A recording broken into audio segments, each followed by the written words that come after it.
Good morning, good afternoon, or good evening, wherever you are in the world. This is Brandon with Geaux Stros. It is almost 9 o'clock in the morning here in Kagoshima, Japan.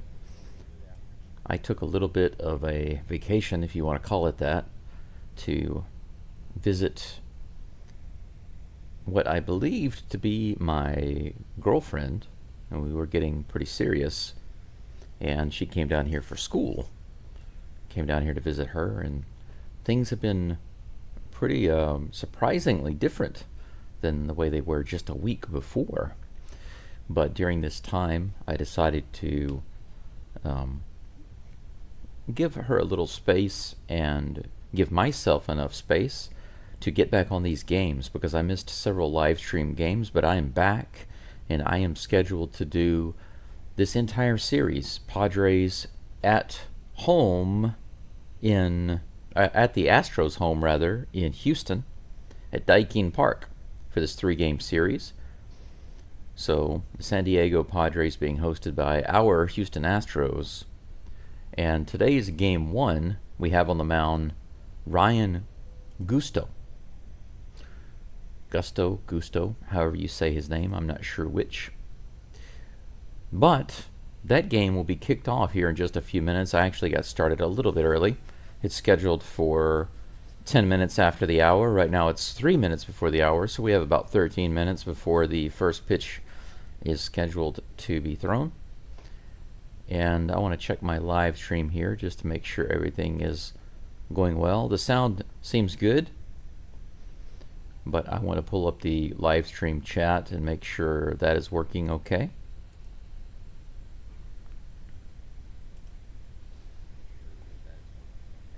Yeah, sound is good.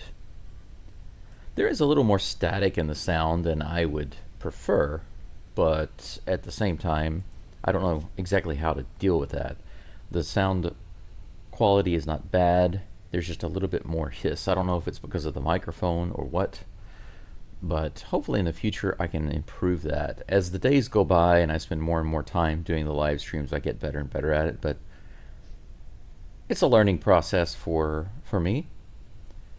And I've done 2 types of live streaming before. One is like this, where I sit and I do the live play-by-play. And then the other type of live stream I've done is where I just grab my phone and go to a location, typically someplace in Japan.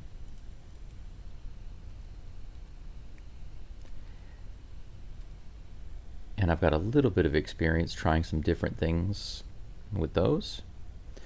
But right now, as you can see in my background here, I am at a hotel.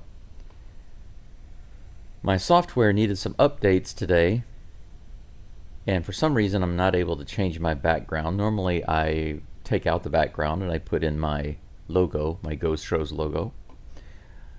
But for some strange reason, the update is not installing. It takes a really long time to install, and it gets to the point of being completed, and then it gives me an error message and doesn't install. And one of the side effects of that is that I can't change the background, so you're just going to have to enjoy my hotel room background. I'm going to be in this room for the next 3 days. So today, tomorrow, and the next day, I'll be broadcasting the game here. Game 1, Game 2, and Game 3. Padres versus Stros.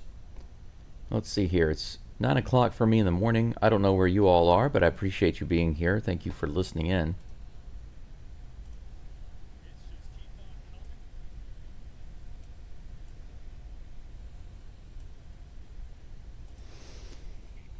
I think my hot water's ready. I'm going to pour myself some coffee. I don't actually have to take off my headset because I have such a long cord. I can just walk over here and grab my hot water.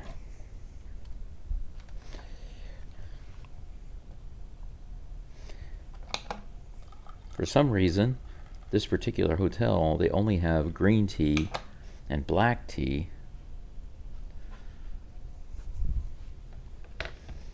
here in the room. They have a hot water kettle, black tea, and green tea, but no coffee. I'm completely shocked. Typically, these hotels in Japan all have coffee and tea. It's rare to see a hotel that does not have coffee in it.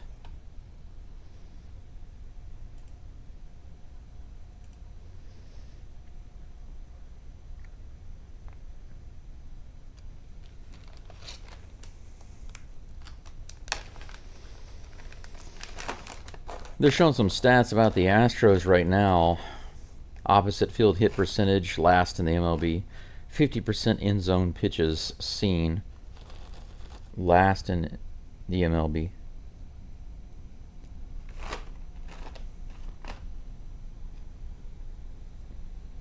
Almost a 30% batter chase percentage for the Astros. Let's see here. Yeah, the temperature's okay. I'm going to take a little vitamin C. Got one person watching now.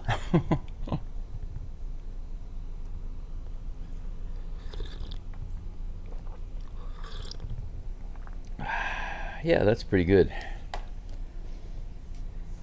Since they didn't have coffee in the room, I went down to the vending machine and bought myself a nice cold coffee. They had no hot coffee. This bottled Craft Boss coffee. I put a little coffee in the cup, and then I filled it up with hot water to make it hot, relatively hot. So it's my makeshift cup o' coffee this morning. But it's actually a beautiful view here. Right outside my window is a volcano.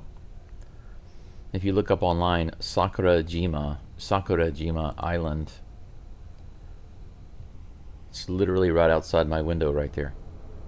Gusto is going to be on the mound here in just a moment. They're showing some highlights right now. Gusto right now has a 3.0 ERA.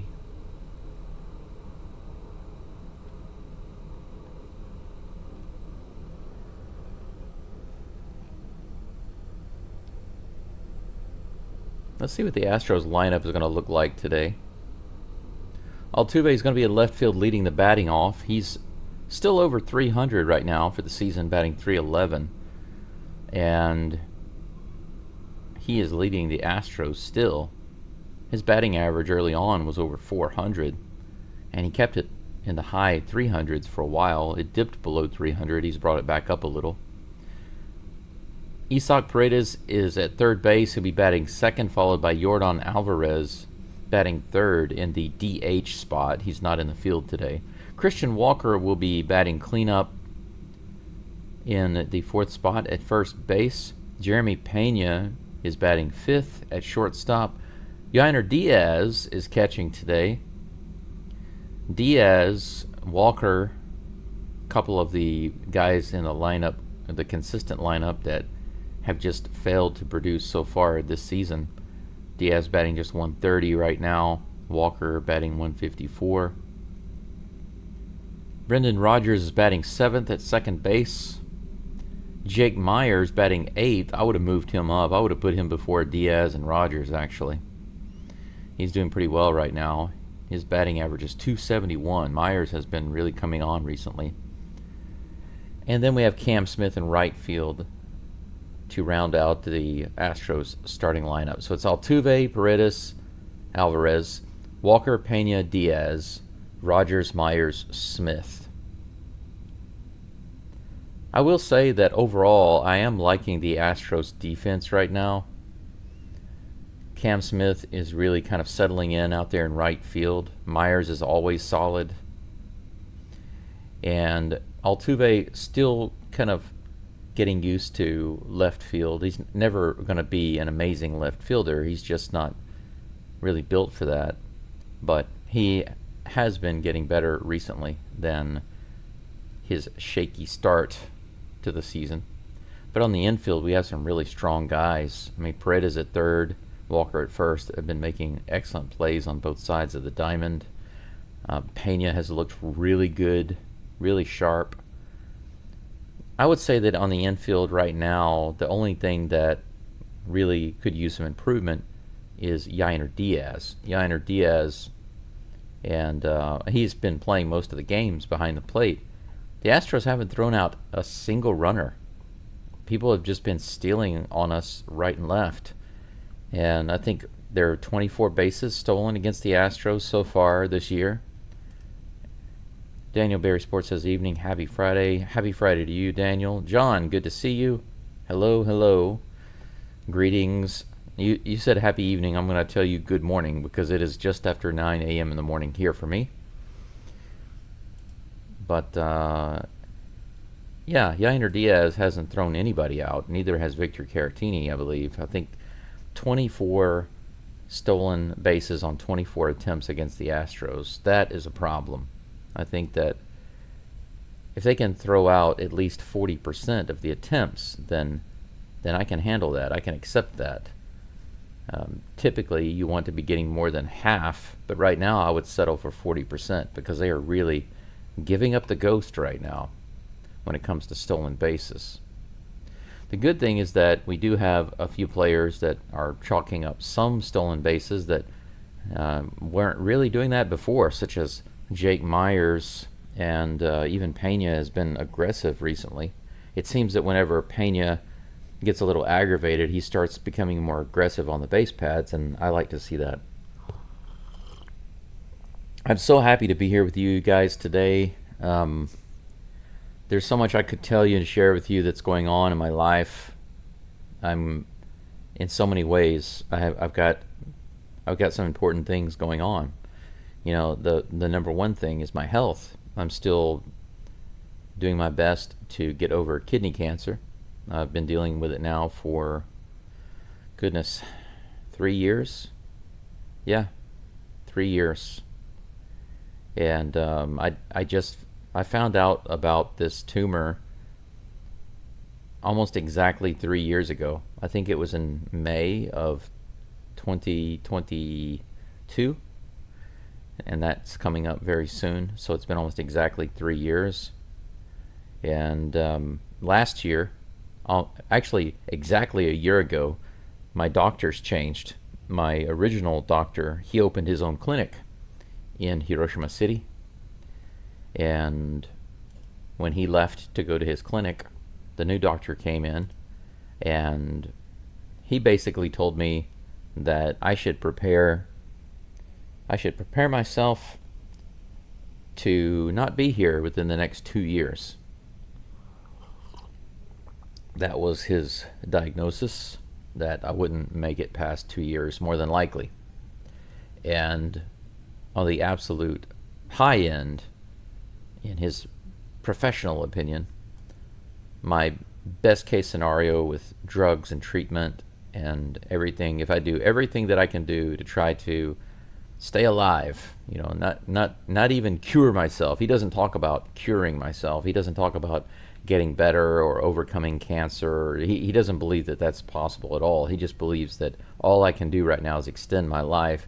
And he says that if we do everything that we can possibly do and we exhaust all possibilities, I would be really, really, really, really lucky to live another 6 to 10 years. But most likely, I should be gone in the next 2 years. That's what he told me 1 year ago. So according to him, I have basically 1 year left max, but if I'm really, really lucky, 6 to 10 years. However, my insurance is now gone. I don't have insurance anymore here, so I can't go to see the doctor and get medicine unless I pay for it. And of course, cancer medication, paying for it by cash, is out of the question. So here I am, trying to just focus on the things that I really want to do. Right now, one of those is calling the Astros games. Every time I wanted to listen to the Astros games online, it was always in Spanish. And my Spanish is not good. So, you know, it's just, I had 1 year of Spanish in high school, and I speak a little, but not enough to enjoy the game. So I thought, nobody else is doing the Astros games in English. Don't understand why. Why do we have a Spanish channel for the Astros but no English channel? It just doesn't make any sense to me, and that's one of the reasons why I got the idea to do this channel. So I appreciate you all being here and supporting me. John says, why not just remove the kidney? Seems like a logical question, but I think that if you understand the actual details of what's going on in the body and what's going on in my body, then you would understand why that's not possible. Actually, the doctor wants to remove the kidney and the tumor, but unfortunately the tumor is so large and it has gotten into the vein on that side, and there's a major artery or major vein there. It's not possible to have the surgery without an extremely high risk of death during surgery because of blood loss. Essentially, the tumor itself has intruded into the vein, which is what causes my anemia. I don't want to get into a biology lesson, but I will say this: the heart pumps blood down right through the body. It doesn't pump it up. Your muscles and your body has to get that blood to come back, push that blood back up, so that it can be, filtered again, reoxygenated, and then pumped through your body again. So your heart is not pumping blood so hard that it's pushing it back up. That's not the way the body works. However, because the tumor is so large and because it has intruded into those veins, the return blood path is essentially blocked. And so the blood has to go through alternate routes in order to get back to where it needs to be so that it can be reoxygenated and redistributed. So if I were to pull up my shirt right now, what you would see is you'd see a lot of very large bulging veins on my torso, and that's because the blood is having to be rerouted to get back up here. So you can see the massive problem that tumor is causing, and that makes it impossible for me to have the kidney just taken out so easily. So good question, but there you go.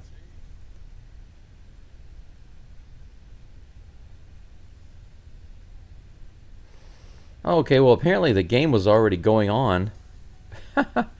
Man, the MLB site, I don't understand. Sometimes it just doesn't make any sense. I just missed the first half of the inning. The Ryan Gusto apparently got through the first inning, no problems, no hits, no runs. And we are in the bottom of the first. And I'm sitting here watching MLB commercials with the tagline, game is starting soon. I'm just sitting here waiting and waiting and waiting, and finally I'm like, man, the game was supposed to start a few minutes ago. So I refreshed the screen, and when the video reloaded, the top of the first was over. So let me update my scoreboard here. It is 0-0. Ryan Gusto gets through the first inning.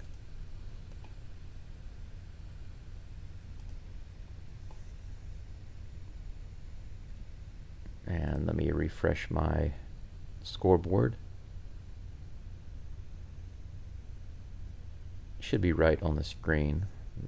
Now I'm going to have to refresh it also on my software. Give me just a moment and everything will be updated.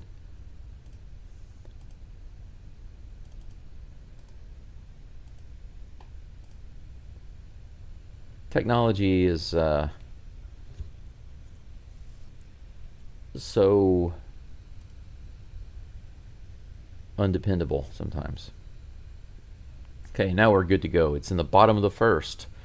So Ryan Gusto and the Astros get through the top of the first without giving up anything. No hits, no runs. That's good, although we completely missed it.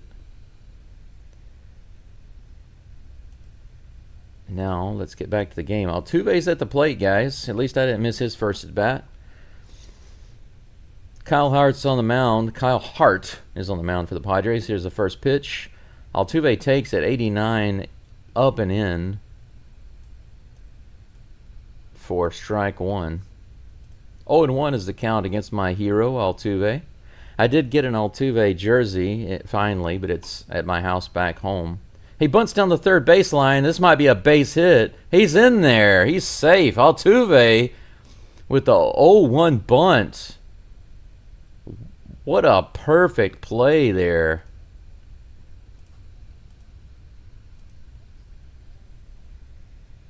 Altuve laid down a bunt on the 0-1 count down to the third baseman, Machado. He grabbed it with his hand and he fired it over to first, but he was playing too deep and he wasn't able to beat Altuve. Altuve beat it barely, just barely beat it by less than half a step. Runner on first, no outs. Here comes Paredes at the plate. First pitch is on the way. Ooh, up and out, but on that corner, strike one, 91 mile per hour fastball. Altuve starting the game with a hit. He's now batting .320 for the season. 0-1 the count against Paredes. Here's the pitch. Wow, that was called a ball. That was a strike in the lower inside part of the zone, but because the catcher had to adjust to get it, the umpire called it a ball. Luckily for Paredes, it wasn't strike two. The count's even. Here comes the pitch from Hart after a long delay. This is hit hard to left field, sky high. He got too far underneath it, though. Could have been a home run. But unfortunately, it turns into a fly ball out. Went away. Padres fan here. Appreciate the stream. Hey, I appreciate you being here. Obviously, I'm an Astros guy, but I don't dunk on any teams except for the Dodgers, so you're safe here. Sometimes I dunk on the Cubs, but not so much. It's usually the Dodgers. Yordan Alvarez is at the plate facing Kyle Hart. Hart fires over to first, but Altuve's back easily. He didn't have much of a lead. First baseman over there kind of held the ball, and Altuve pointed at him like, throw the ball back to the pitcher, man. That was funny. Alvarez finally brought his batting average up a little bit. He's batting .224 right now. 10 RBIs leading the Astros. Here's the pitch. Whoa, that one's off the catcher's mid. Bounces to the backstop. It's outside for ball one. Altuve trots to second, no problem. So now we have a runner on second base with one out. Catcher was trying to frame that inside pitch on Alvarez to try to get the strike, but it bounced off of his glove and skittered off to the backstop. Altuve was easily able to get to second. Here comes a 1-0 pitch to Alvarez. That was low, ball two. 81 mile per hour on that sweeper. Not a bad looking pitch, just too low. Good take by Alvarez.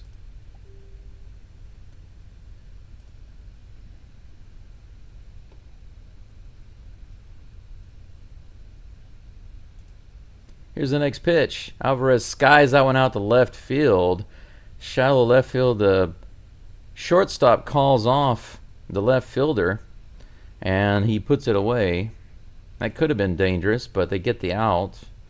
Alvarez goes down. That's two fly balls to left field, opposite field for Alvarez, and the hard hit high fly ball by Paredes. Two away. Altuve on second base, waiting to see if Walker can light it up here. Walker batting just .154 for the season. Been very cold, but he has a lot of power. He definitely has the ability to yank it into the seats. Let's see if he can do something here and get the Astros on the board. Here's the pitch. Right on the outside corner. That was a good pitch. 81 mile per hour sweeper, strike one.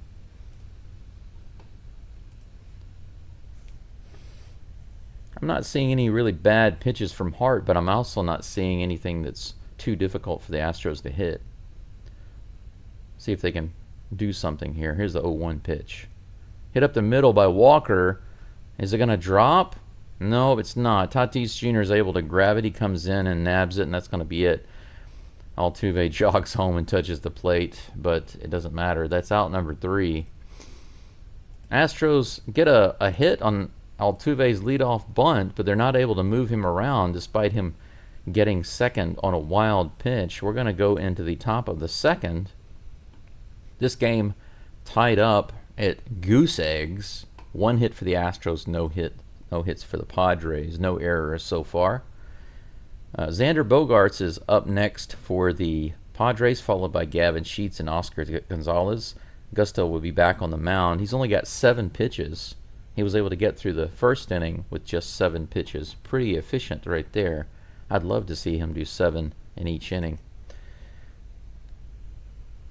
Let's see.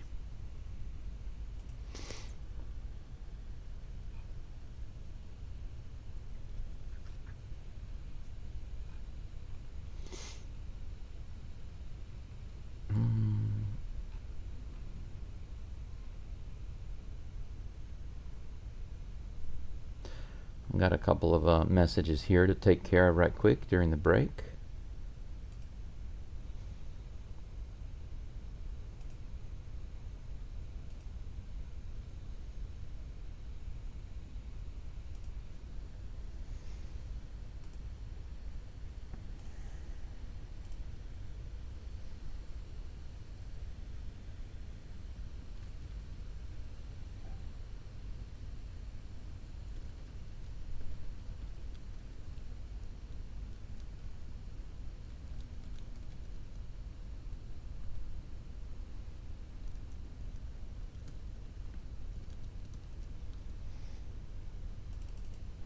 Okay.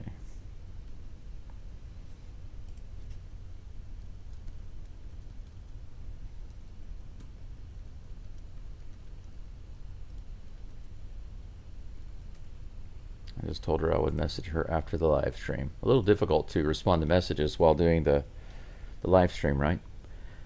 All right. First pitch to Xander is right in there, 93 mile per hour fastball, strike 1.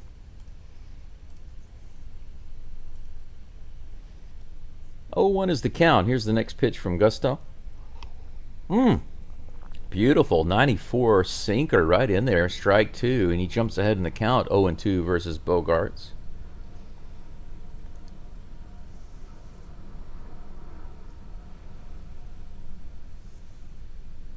Here's the 0-2 pitch. Hit high in the air out to right field. It looks like Cam Smith should be able to take it, and he does. He stands underneath it, camps out. And that's out number 1. 3 pitches, 1 out. 4 up and 4 down so far for Gusto in this game. He's looking good. I think this is just his second major league start. Rockets versus Warriors. I see them talking about the NBA.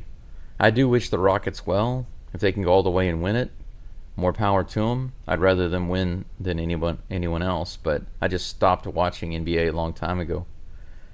Next batter is Gavin Sheets. He takes that one way outside and high for ball 1. Not even competitive on that pitch. Here comes the 12th pitch from Gusto. Nice curveball. 80 miles an hour right in the top of the zone. Beautiful pitch. Evens the count 1-1.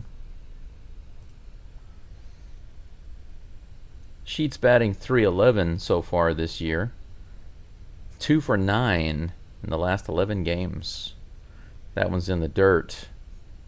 Ball 2.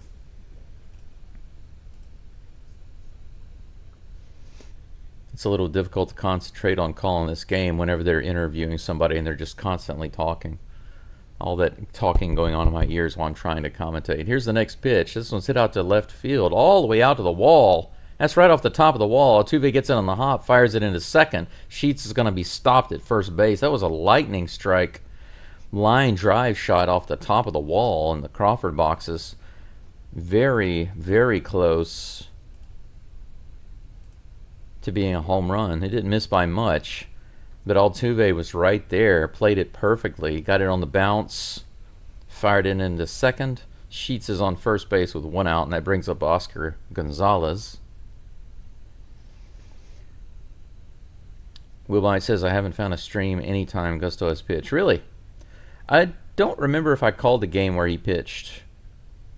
There's a hit to right center, and that's going to fall in for a single. Sheets stops at second. 1 pitch. Oscar Gonzalez gets a hit. So just like that, with 1 out, the Padres have runners on first and second. I'm gonna have to mute this game right now while I'm listening or while I'm watching it, because they are interviewing somebody and they're just talking and talking and talking and talking. It's interfering with my enjoyment of the game. 15 pitches now for Gusto. Here comes the next one. He's facing Jose Iglesias. Swing and a miss. Good pitch. 94-mile-per-hour fastball. High in the zone. Complete whiff. He was not able to get the bat on it. Iglesias batting .278. Just .208 versus right-handed pitching. Gusto, of course, is a righty, and here's that righty's pitch. Another fastball high, swing and a miss. Same result, same pitch, same result.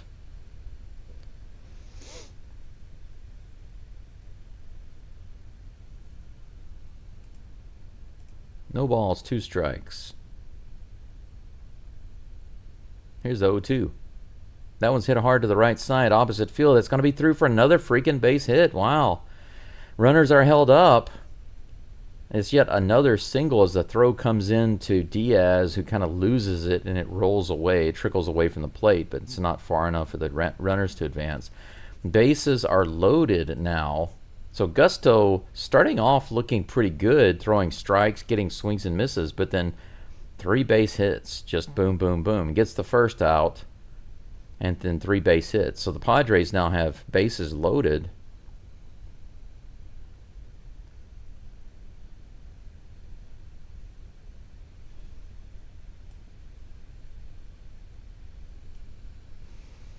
Good throw by Cam Smith in right field, but a little meeting on the mound to discuss how they're going to get out of this. Diaz strolls back to the plate. Tyler Wade comes to the plate. He's batting .500 for the season, but that doesn't mean anything. He was just called up last Friday for the Padres. Some new blood. Here's the first pitch. That's in the dirt. Diaz is able to stop it. Umpire throws a new ball out to Gusto.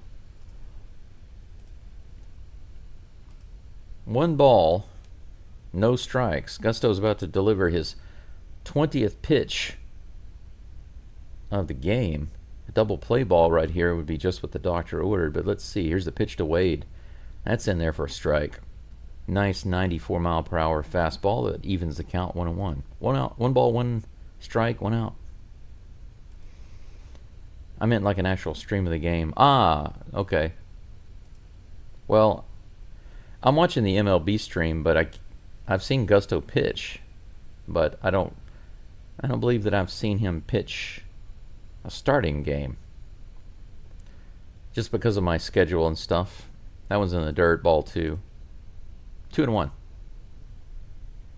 Because of my schedule and everything that's going on in my life right now, I had to miss a few games. Here's a 2-1 pitch from Gusto. This one's hit hard opposite field, but out of play. Strike 2.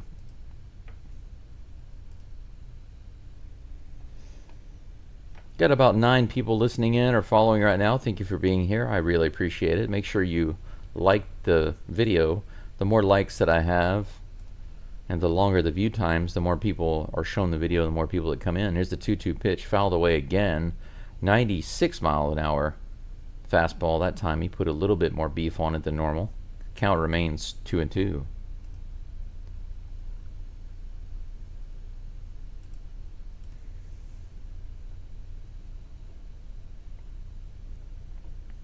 Gusto's got the call. Here comes the pitch. That one's right up the middle. Hit to Pena to Rogers.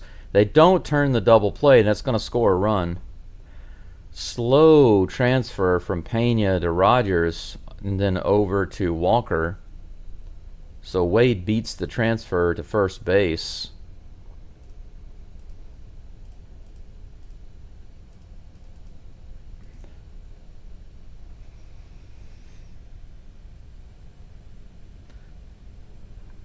Yeah, Rogers transferred it pretty quick, but just by the time Pena got it and threw it to Rogers at second base,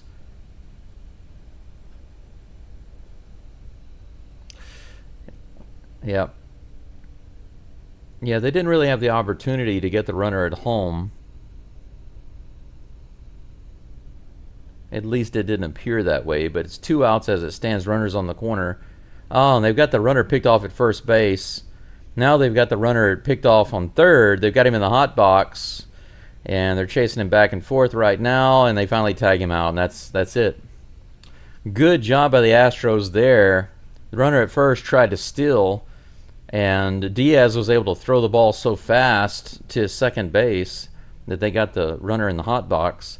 The runner on third tried to go home. Brendan Rodgers fired it to Diaz. They got him in the hot box, and Diaz just tagged him out. So the Astros get out of it only giving up one run. Got lucky there. Dodged some bullets. I'm glad that they were able to get that last out. Man, that could have been a lot worse. I'm sad that they gave up the run, but at the same time, could have been a lot worse. Padres do get one run on the board. It's 1-0 going into the bottom of the second. Who's due up for the Astros here? Jeremy Pena is due up, followed by Yainer Diaz and then Brendan Rodgers. Okay, 7 people listening in. Let's see how many likes we have on the channel right now or on the video. 4. Okay, that's not too bad. That beats the 50% mark. Last year, the channel got to a point where it was doing so well that I was having several thousand views per video, and I was having probably, I think the maximum amount of likes that I got was about 50 or 55. Simultaneous viewers got over 100, and so the channel was really growing. But my original plan, for those of you who've been long timers from last year, you'll remember that originally my channel was going to cover Astros baseball games and then LSU Tiger football games, but I decided to drop the LSU games for a couple of reasons.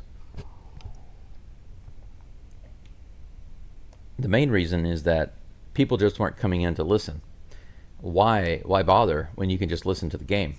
Because people are live streaming the actual games, the actual college games. And so it's very easy to just pull them up on YouTube and listen in or watch them, no problem. You don't need to listen to a commentator. And they don't pull them so quickly and easily like the MLB live streams do.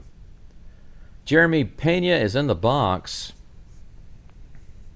facing Kyle Hart, and here's the first pitch. About a foot outside, ball 1. 3 hits for the Padres this inning. Still just 1 hit for the Astros. Let's see if they can add some this inning rather. 79-mile-per-hour sweeper in the bottom of the zone, and that evens the count 1-1. It's nice to not hear gambling ads the whole game with your play-by-play. I feel your pain. Here's the 1-1 pitch. Jeremy Pena skies that one up. Another fly ball for the Astros. That one's going to be taken by the second baseman. He's got it, and that's out number 1. Man, they are putting the ball in the air, just getting too far underneath it. I'm not familiar enough with this pitcher to know if that's common for him, but the Astros need to straighten that out a little bit. Wheel bite. It's so funny that you say that, because that's actually my pet peeve. I'm against gambling anyway. I think gambling is stupid, but I'm so tired of hearing all of the gambling ads and the sponsorships for these channels. I really am. They're only doing it for money. Diaz at the plate takes that one up and in for strike 1. 90 miles per hour on the fastball. That's definitely doable for Diaz. He can hit 90. Come on. 0-1. Here's the 15th pitch from Hart. That one's in the dirt. Another 90-mile-per-hour fastball. Count is even. I got really tired. I have become really tired of that. It seems like all of the sports channels are getting paid by these betting sites, and I'm just tired of it. I will never be sponsored by one of those. I would rather take less money, be sponsored by somebody else. That's a swing and a miss on the changeup. Strike 2. I'm definitely hoping for some sponsorships. I can use help with my trips to the hospital, occasional checkups and medicines and things. Change up outside, taken for ball 2. 2-2 against Diaz.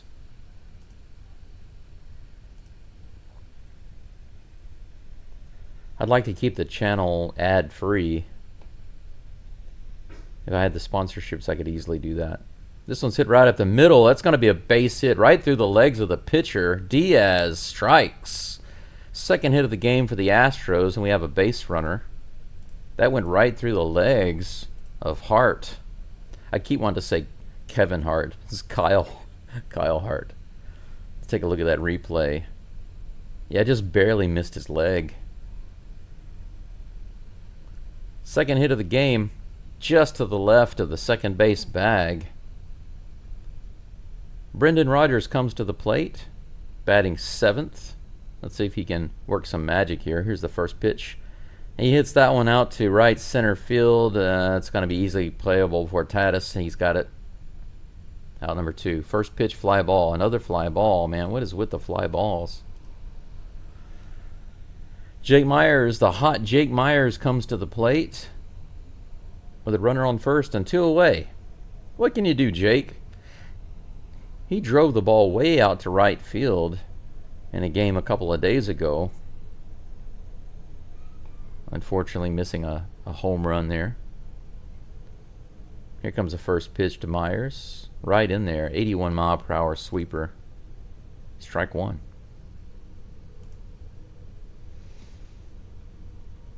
Batting .333 on the road and just 190 at home. That's crazy. Here comes the 0-1 pitch. That one's hit hard. That's going to be right down the line all the way to the wall. Diaz is definitely going to get to third. I don't think he's going to be able to score. They slow him down. They tell him to get back to third. He's barely back. They almost tag him out as he goes back to third. At first, they were waving him in. And then they told him to stop. He had to put on the brakes, but by the time he put on the brakes, the cutoff throw came in. The third baseman got it, Machado. And he was turning to throw it home, and he realized that Diaz was still right there at third. He almost tagged him out. Diaz had to run back to the base.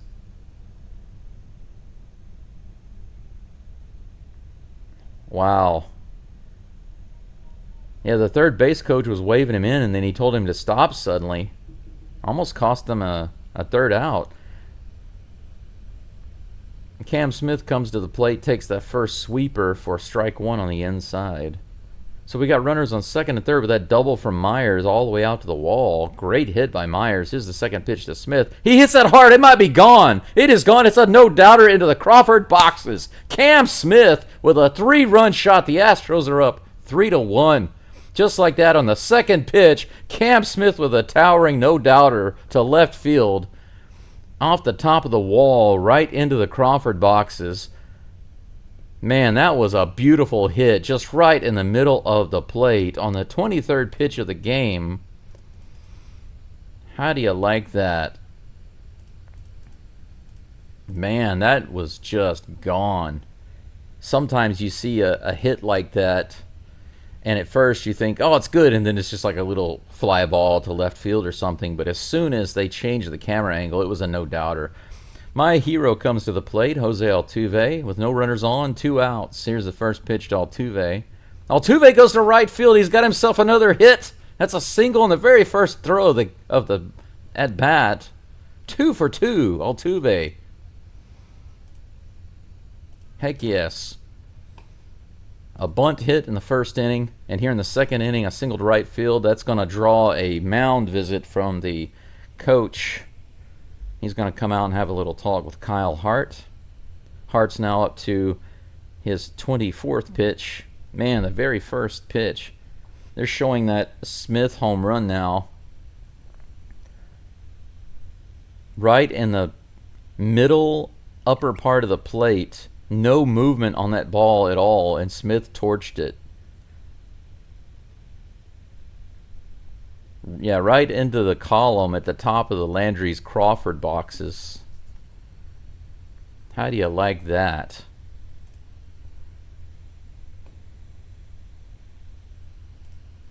Oh, my screen has not updated that score. Let me get that fixed, guys. I need to get that fixed. My scoreboard is not updating.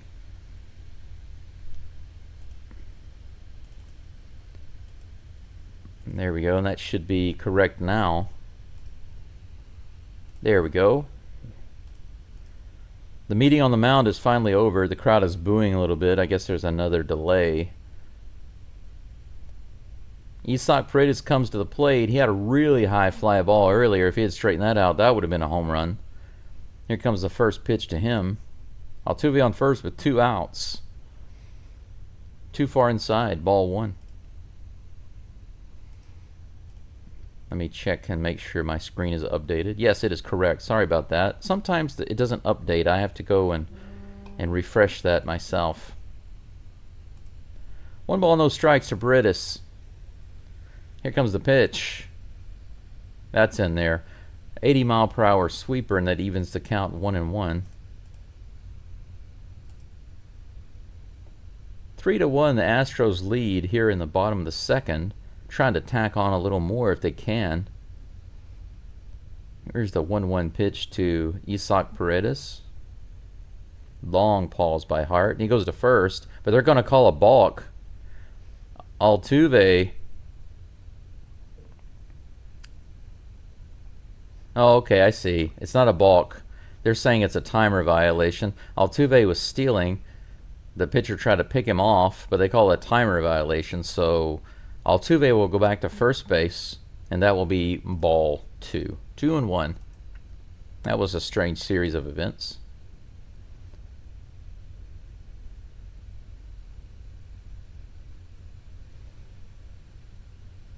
Two balls, 1 strike to Paredes. Altuve still on first. Here comes the pitch. That's grounded to third, but foul. Is it gonna be fair? No, they called it foul. Wow. Strike 2 as it stands. Everybody looked a little confused on that one. Right down the line. A couple of guys thought it was fair. Umpire called it. Yeah, that's foul. That was weird. It started foul, and after he got past the third baseline, it kind of came back fair because of the spin, but it was called foul. So strike 2. The count's even, 2-2. Hart takes a while to get the pitch. But Paredes steps out of the box to take a break, so that'll be a short little timeout. Gambling destroys lives. My grandpa lost his life savings to casino seeing and hearing all those gambling ads really annoys me. Absolutely, I agree. 2-2. Here's the pitch. High fastball fouled back. The count remains 2-2. You know, Wilbite, it's interesting you say that because the house that I bought here in Japan, I bought this really old kominka. It's a Japanese farmhouse. It's about 200 years old, and I found so much stuff inside related to gambling. And I was informed by the family that they had an uncle who lived there, and it destroyed his life. Paredes hits it out the left field. That's deep, all the way to the wall. Oh, it's caught at the track. He gave it a ride. Ooh, I thought that was going to be another 2-run shot from Paredes, but it came up just shy of the wall. Out number 3, but not before Cam Smith gets a 3-run blast and gives the Astros the lead. Man, what an inning. That would have been awesome if Paredes had gotten that one. That would have been sweet. 2 home runs, a 3-run shot, and a 2-run shot. Man, the Astros need that. They need that spark in the offense. A little bit more coffee for me.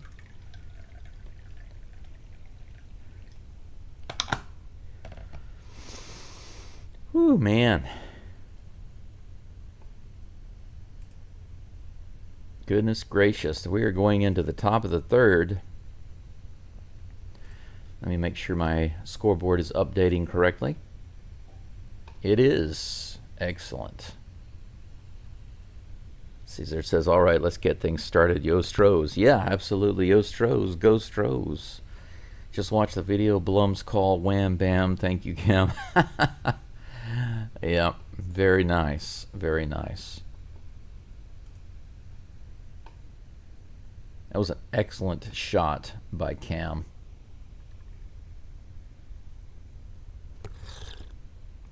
It's really nice when you see the bottom of the order producing like that.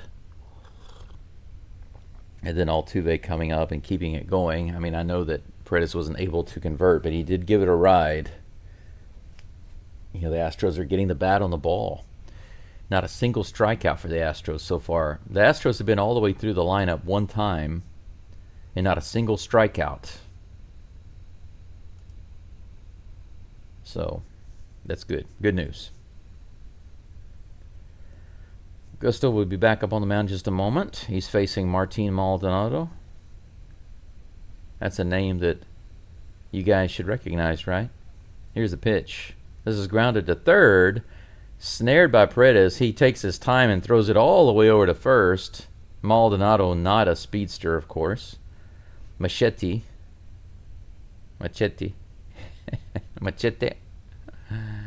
So, one up and one down.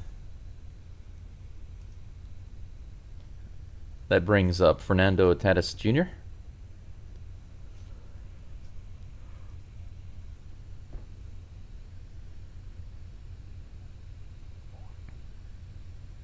Five hits for the Astros in 2 innings. 3 for the Padres. Astros leading 3-1. Here's the first pitch to Tatis. Or it's Tatis. Am I saying his name wrong? Is it Tatis? I think maybe it's Tatis. You guys can correct me. Is it A, Tatis, B, Tatis, or C, Tatis? But I think it's C, Tatis.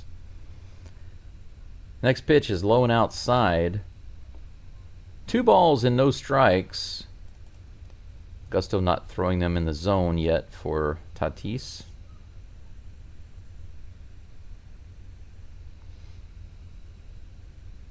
Here comes the delivery. That one's in there and grounded up the middle, but straight to Rogers, who lobs it over to first. No problem. Tatis is 0 for 2 today. 2 away, no runners on. Jose Altuve socks. If anybody goes to that game and gets those Altuve socks, please ship them to me in Japan. I want some Altuve socks. I'll wear them every game. Oh, man, I want those. I want those Altuve socks. That's the bad thing about calling these games and I'm not nearby the stadium. First pitch to Luis Arraez is a strike right in there. Good curveball.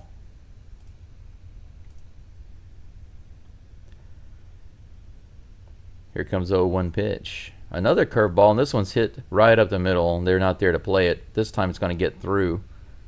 So base hit for the Padres. Arraez goes to first base, and that'll bring up Manny Machado. Machado.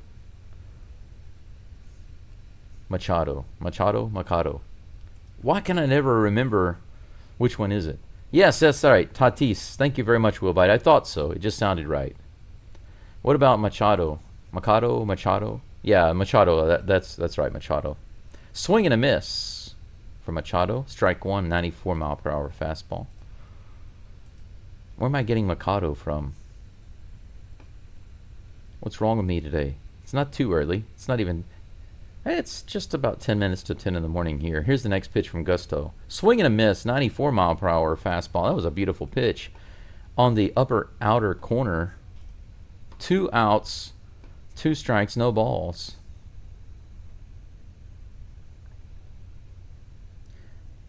Astros at Daikin Park doing everything they can to try to bring fans in, giving stuff away. Here's a 0-2 pitch. Another swing, but this one fouled off.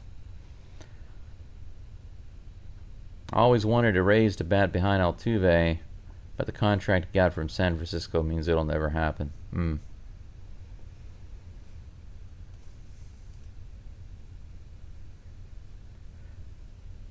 0 for 2, or 0 and 2 rather. Oh, right on the inside corner. Could have been called either way, but it was too close. You got to swing on that, Machado. He gets called out. He's shaking his head. But you know what? I've played enough baseball and I've watched enough baseball to understand a few things, and one of those is if it's even slightly close and you have 2 strikes, you cannot let it go by. At least you got to put the bat on it and foul it off and protect that plate. So the only person he should be dissatisfied with right now is himself, and that is the truth. Bottom of the third coming up. The Astros leading 3-1. 4 hits for the Padres, 5 hits for the Astros, no errors. Yordan Alvarez is due up, followed by Christian Walker and Jeremy Pena. A lot of flyouts for the Astros today. They haven't been striking out, which is good. They've been getting the bat on the ball. But if they could just straighten the ball out just a little bit more, then they would have those Cam Smith results that we saw last inning. 8 people following along right now. Thank you so much for being here. I really do appreciate it. I'm coming at you live from Kagoshima, Japan right now. If you look at a map of Japan, you see the way Japan is shaped. It's kind of almost like the opposite of California, except a little more east and west. But on the very far west side and way down south, there is an area called Kagoshima. Historically, it's famous for samurai, and you're probably thinking, but all of Japan is famous for samurai. Yes and no. Of course, Japan is famous for samurai. But in Japan, certain areas are more notable than others. Not every city or location in Japan had amazing samurai culture. Here's the first pitch to Jordan. A few inches below the zone on that sinker, ball 1.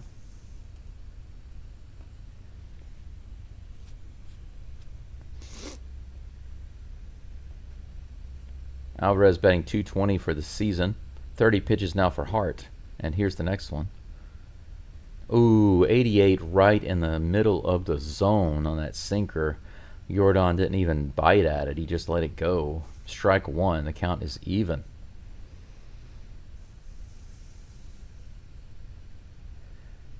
They're playing him way over. That next pitch is low and almost outside. Ball 2. 2 balls and 1 strike.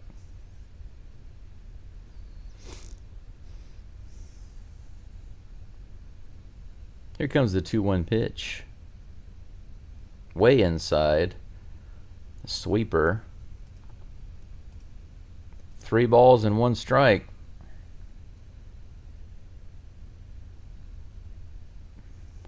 Hart has a tricky count right now against Alvarez. See if he can pull one out. Here's the pitch.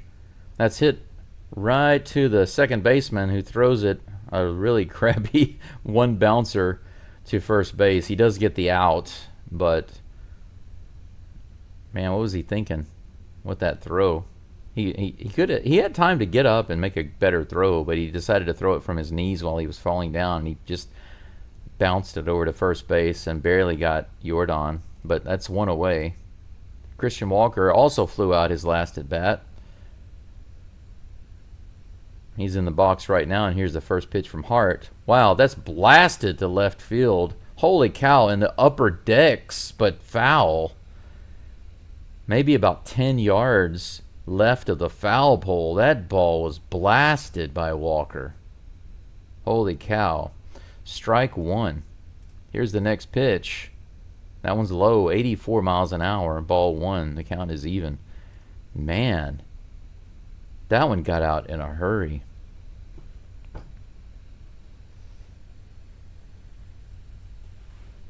Here's the 1-1 count with 1 out, no runners on.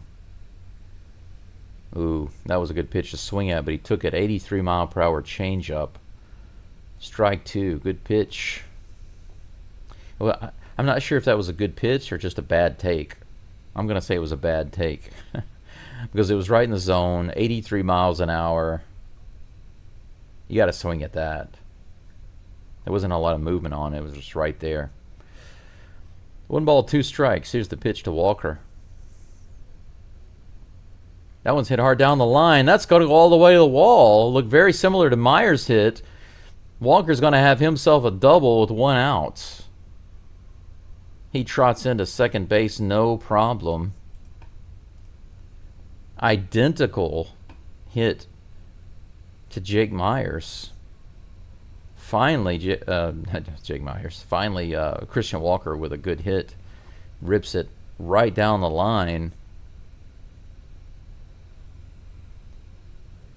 Machado not able to get over there. It was about 4 feet from his glove. That brings up Jeremy Pena. Pena with an opportunity to get an RBI. Here's the first pitch to Pena. Long pause from Hart. Pena goes after that sweeper, an 80-mile-per-hour sweeper right in the zone. Good pitch to be swinging at, but too much movement for Pena. He couldn't handle it. He calls a timeout. Wow, what a terrible stat. Pena is batting .077. 1 for 13 with runners in scoring position. Okay, let's change that, Pena. Here comes the pitch. Low, ball 1. 83-mile-per-hour changeup.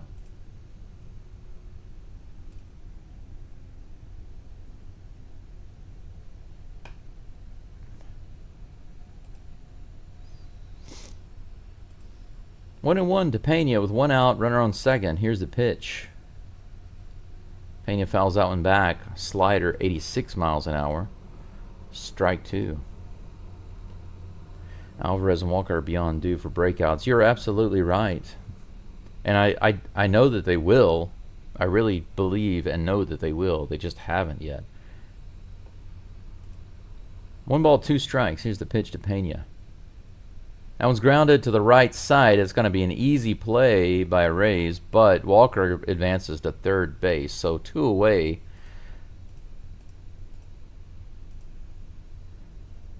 On that ground out to the first baseman by Pena. That brings up Yainer Diaz, who himself has a single right up the middle, his last at bat. Pena. Diaz actually does have a grand slam this year, but his numbers otherwise haven't been looking good. Yainer hits it to left center, and that one's going to drop. Christian Walker will score. Yainer Diaz 2 for 2 today with an RBI. How do you like that? He drops it into left center field. 4-1 Astros. That very first pitch, a little low in the zone, but not too fast, not too much drop. Diaz goes after it and just drops it into left center, perfectly placed. The left fielder fumbled it a little bit, but Diaz not fast enough to get to second, so he winds up with a single. However, Walker can literally walk home. First pitch to Myers is in there for a strike. No, I'm sorry, Rogers. Brendan Rodgers is at the plate. Myers is due up after Rogers. Rogers flew out his last at bat, and here's the pitch. Swing and a miss. 81, low and inside. 0-2. Behind in the count is Rogers. Astros still haven't struck out today. Almost twice through the lineup. Here's the 45th, or should I say the 46th pitch of the game for Hart. That was in the dirt. Blocked by the catcher, so Diaz cannot advance. Maldonado, I could say, it feels weird saying that, but Maldonado blocks that throw. Keeps Diaz at first. 1 ball, 2 strikes to Rogers.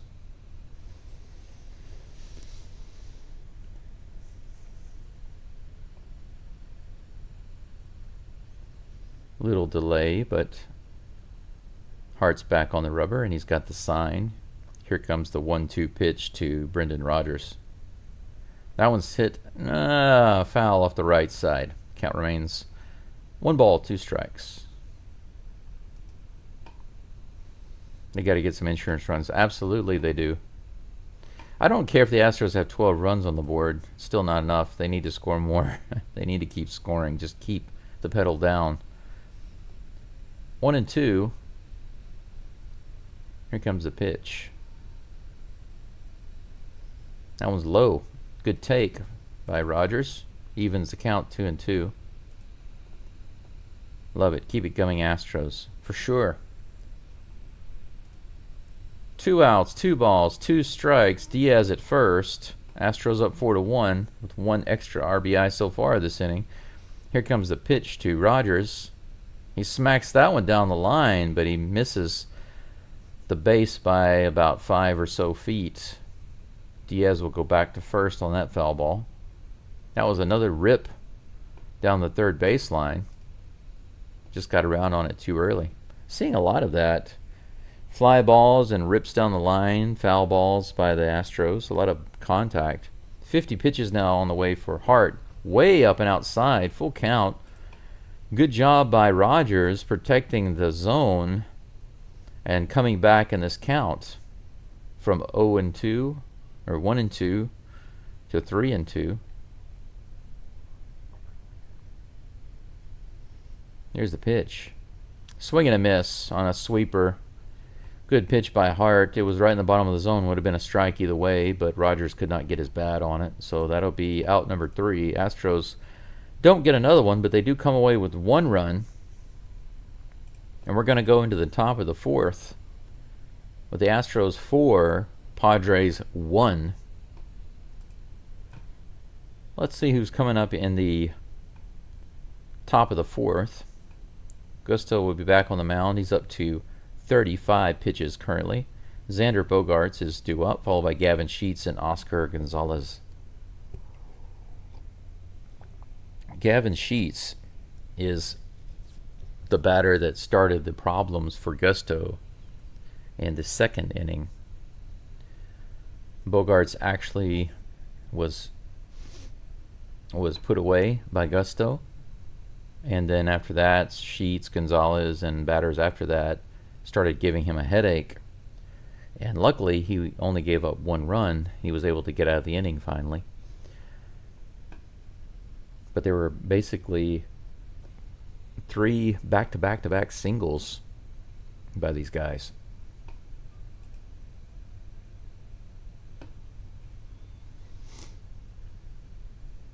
Let me double check and make sure my scoreboard is updated correctly.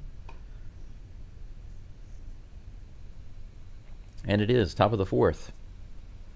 Padres 1, Stros 4.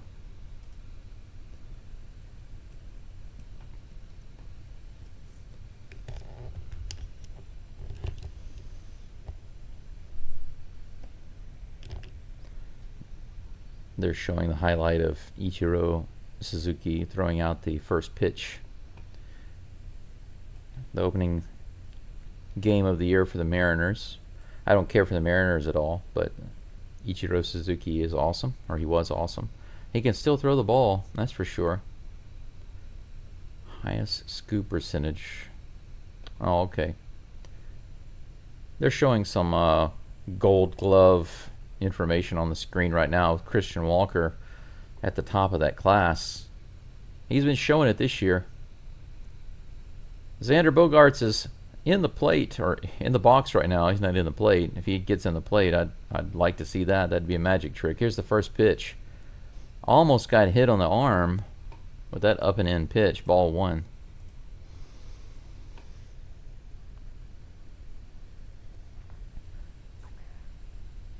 Here's the next pitch. Right in the top of the zone, a check swing. Why was that called a ball? Umpire lays off. That was clearly a strike. Maybe because of the framing, but that was in there.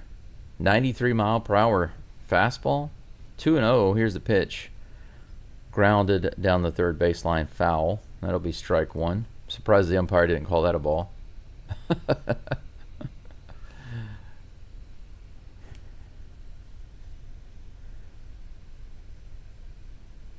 2 balls, 1 strike. Here's the next pitch to Bogaerts.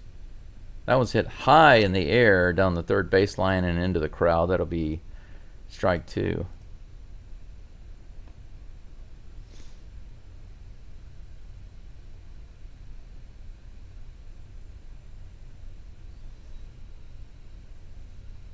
Two balls, 2 strikes, no outs, no runners on here in the top of the 4th. The Astros with 7 hits in the first 3 innings.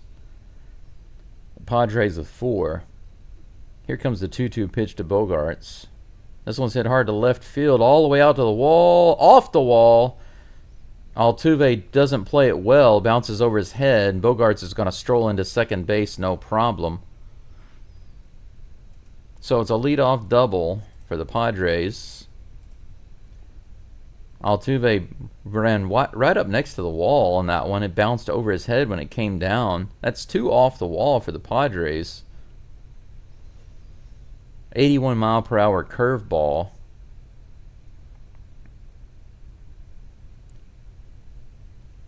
Yeah, Altuve just misplayed that one. Off the top part of the wall there. Sheets comes to the plate. He hits it hard to Cam Smith, who makes a diving, or a leaping catch, rather. Wow. That was a line drive rip to right field by Gavin Sheets. It was threatening to go over the head of Cam Smith, but he jumped up at the last moment to make that catch. Good catch. Runner will advance to third base. He had a tag. So, 1 away, runner on third. And that brings up Oscar Gonzalez. Here's a pitch. Swing and foul back, 94-mile-per-hour fastball. Strike 1.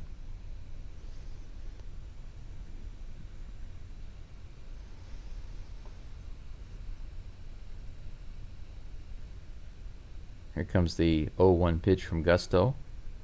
Gonzalez swings at that one too. Another fastball, high, fouled away. Same result.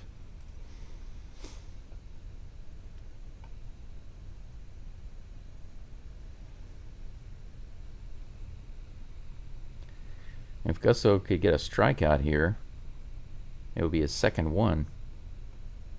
Here's the 0-2 pitch. Fouled off again. Another 97-mile-per-hour fastball this time.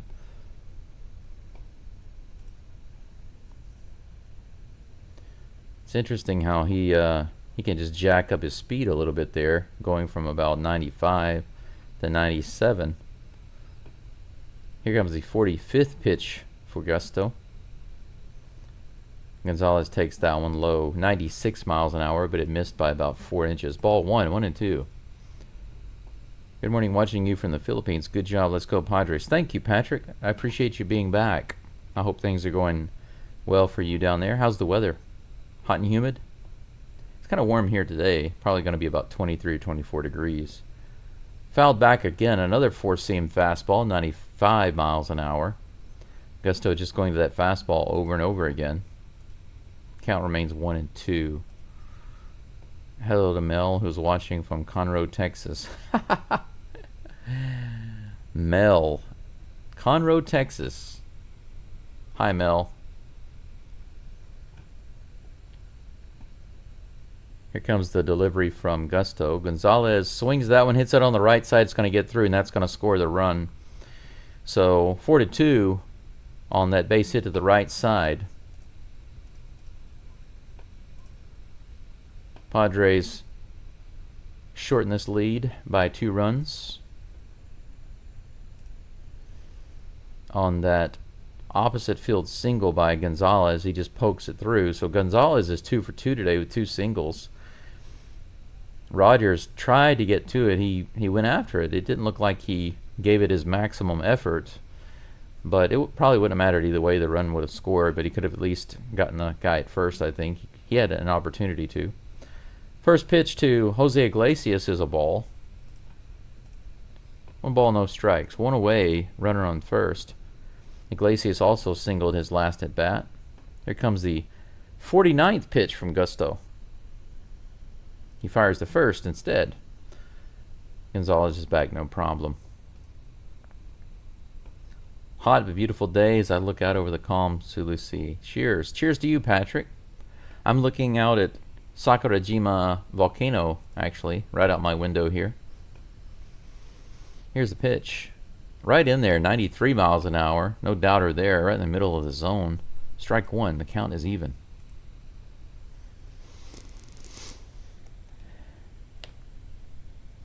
"10:10 in the morning here. 1-1 is the count. 50 pitches now coming for Gusto. Strike, 93, up and out, right in the corner. Iglesias is shaking his head like, okay. It was a good pitch, man. 1 ball, 2 strikes. Gonzalez takes a little lead at first. Here's the pitch. Ooh, right on that same spot. Upper outer corner, 95 miles an hour. But the umpire doesn't give him the call. Ball 2. The previous pitch was almost in the exact same spot. 2 different results. Strike and then ball. So it's 2-2. Here's the pitch. High fastball fouled away. Count remains 2-2. Spent 4 years stationed in Yokosuka. Really?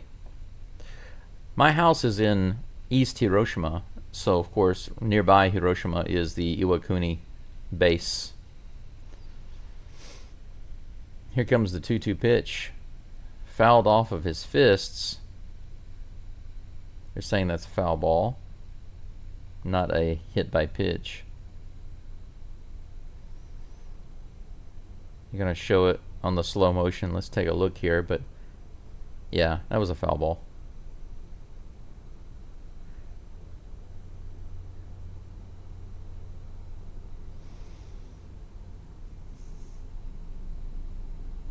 Two balls, 2 strikes to Jose Iglesias.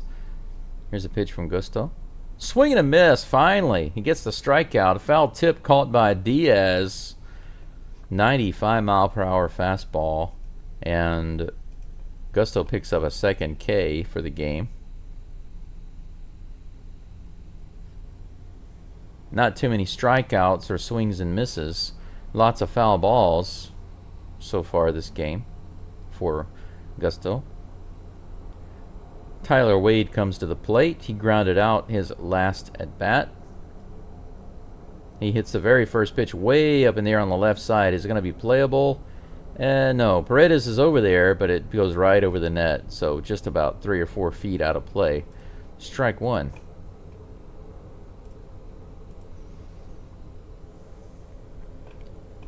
Oh, I had over double digits listening in there for a moment. That was nice.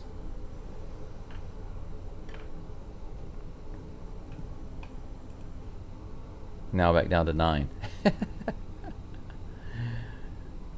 Here's the pitch, the 0-1 pitch, high and outside, evens the score, evens the count, 1-1.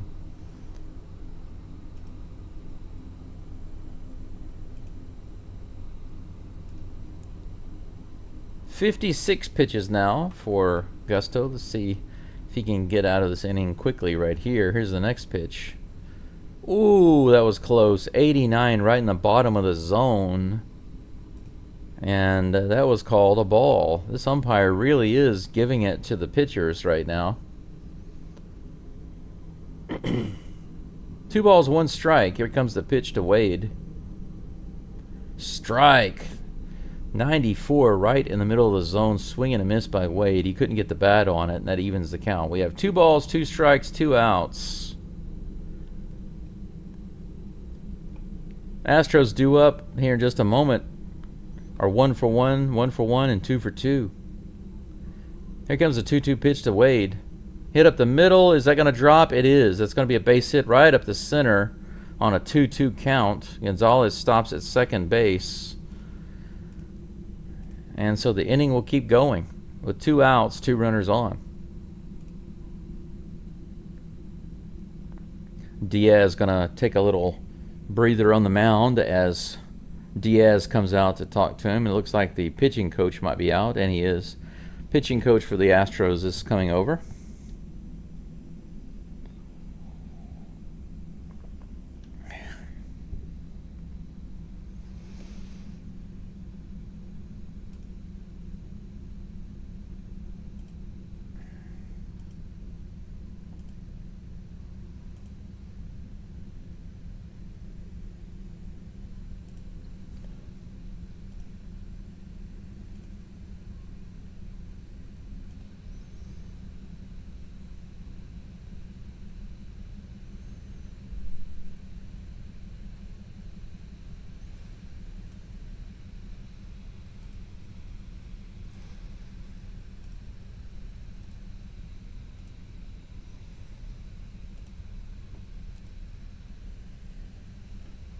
Martin Maldonado comes to the plate.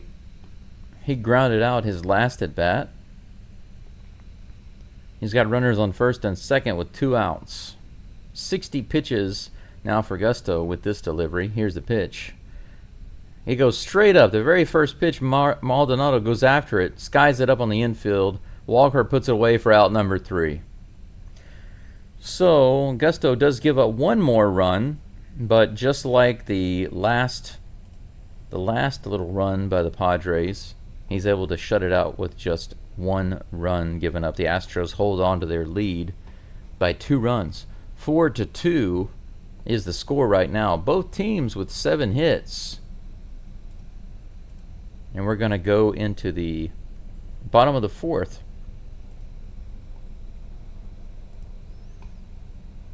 No errors. 7 hits for both teams. 4-2 is the score.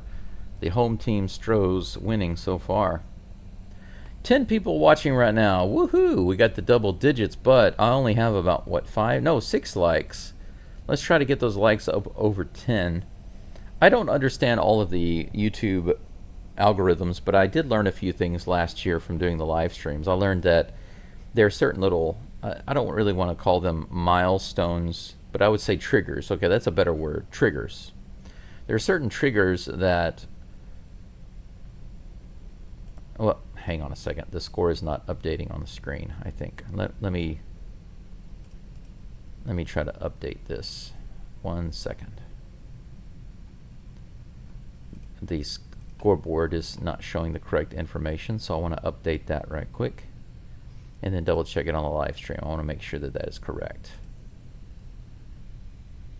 Okay, now it's right. Bottom of the 4th, nobody on. Okay, that's right.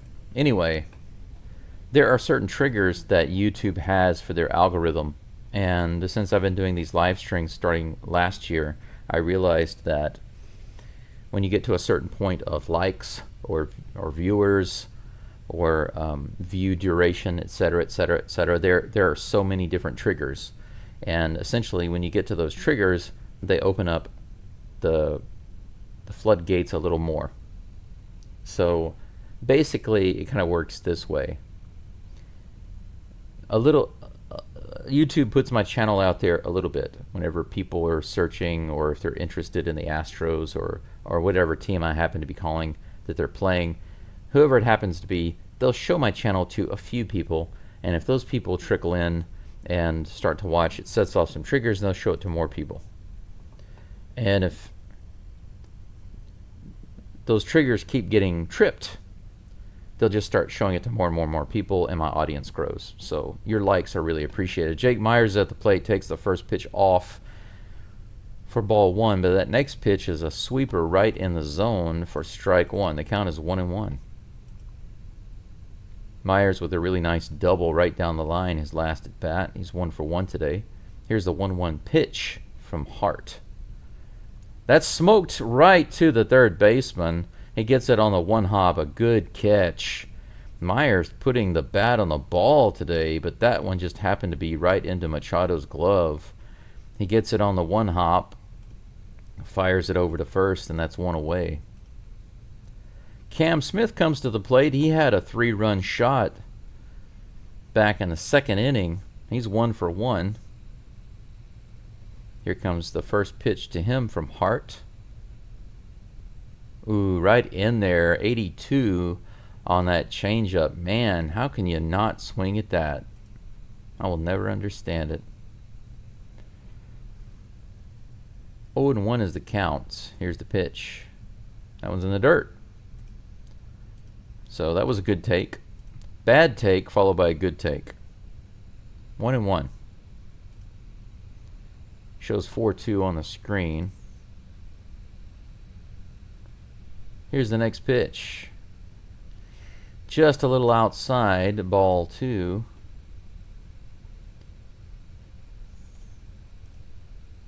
Shows 4-2 on the screen. Yeah, it is 4-2.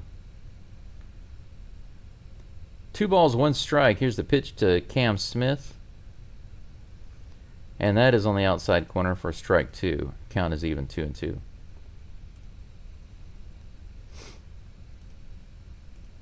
Yeah, Patrick, basically what I do is I do have my my live stream showing my screen too. I just don't have it playing the whole time. I'll just refresh the screen so I can see what you guys are seeing.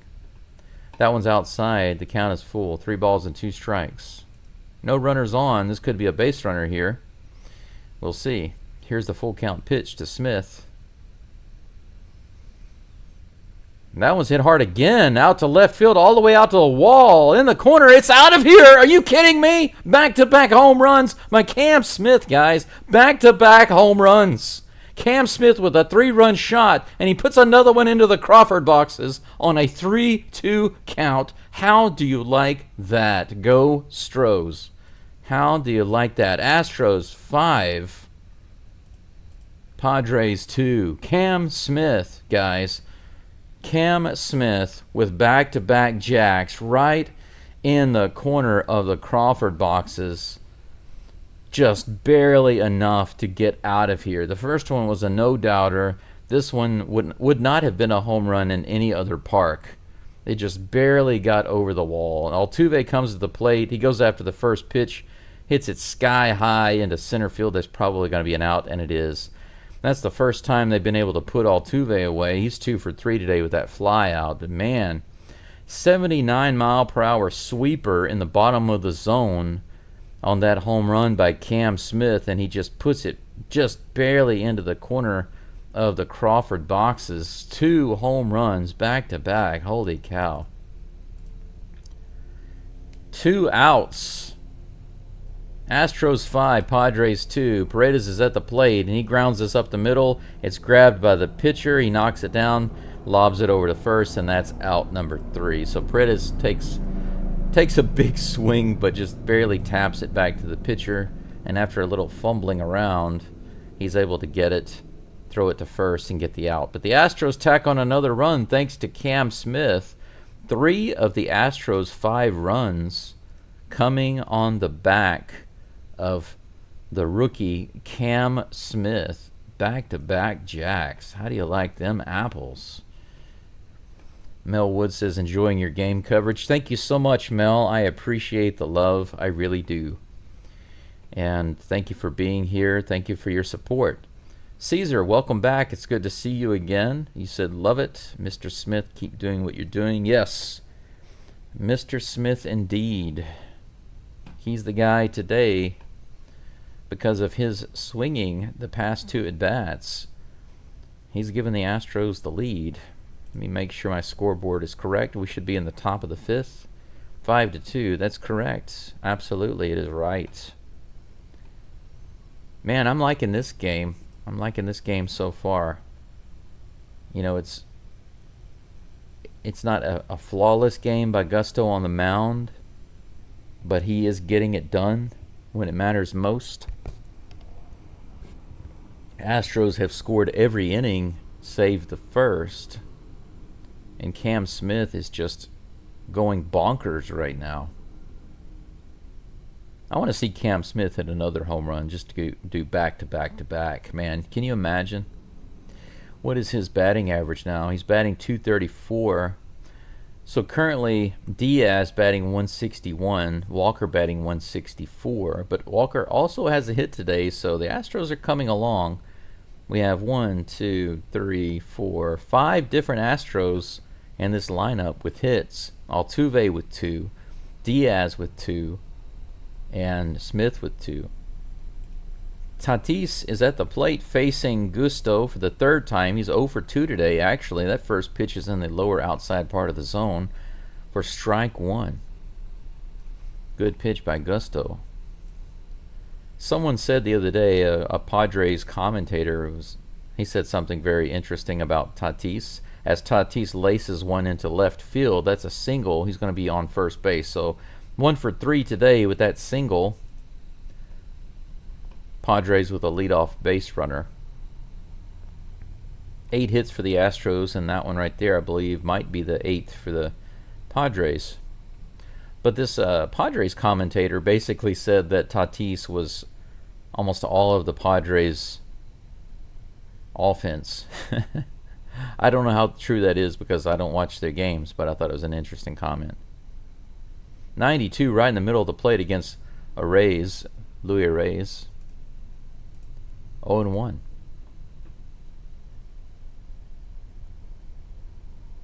Is it? Or who's warming up the bullpen? I couldn't see. Astros have some bullpen action going. Opposite field hit. Is that going to be fair? Just barely foul. Holy cow, that was dangerous. That would have been into the corner. The Rays hits it opposite field, right down the line, and just barely foul. Strike 2. 10 people watching. Back up to double digits. Woohoo! Okay, thank you so much. I appreciate it. Make sure you like the live stream. Got to get those likes over 10. It's very important. We're at 9 right now. Just need one more to get it over 10. Here comes the 0-2 pitch from Gusto to Rays. Long delay by Gusto. Now here's the delivery. High and outside. Guess they thought that Tatis was going to try to steal, and he did not. So 1 ball, 2 strikes.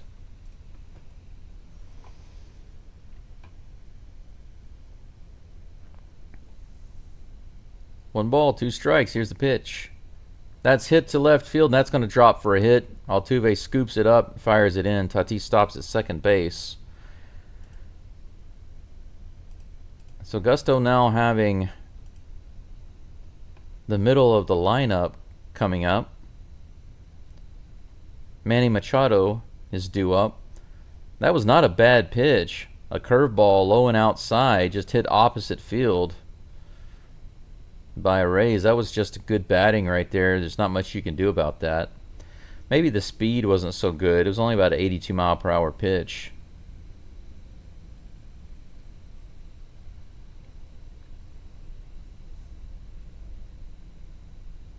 Here comes the pitch to Machado. He grounds that to third. This could be a double play. To second base, to first, and it is. Double play. There we go. Very good. Paredes to... who was covering the base there? Donovan. Donovan? Why did I say Donovan? Oh, I'm looking at the wrong page here. To Rogers. Why did I say Donovan? Paredes to Rogers to Walker for the double play. 2 outs, runner at third. There's a grounder to third. Speaking of that, Paredes fires the first and puts Bogarts away. That's the third out. So despite the danger, Gusto gets out of it. Gives up no runs. The Astros maintain their 5-2 lead, and we're going into the bottom of the 5th. Stros due up in just a moment. Man, that was just a weird series of events.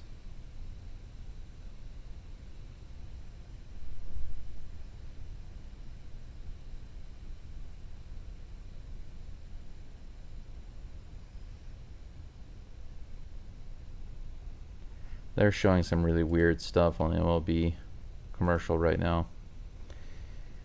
But let's see who's coming up for the Astros. Yordan Alvarez, 0 for 2 today. He has been putting the bat on the ball, but hasn't got anything to show for it yet. He'll be followed by Christian Walker, who doubled his last at bat.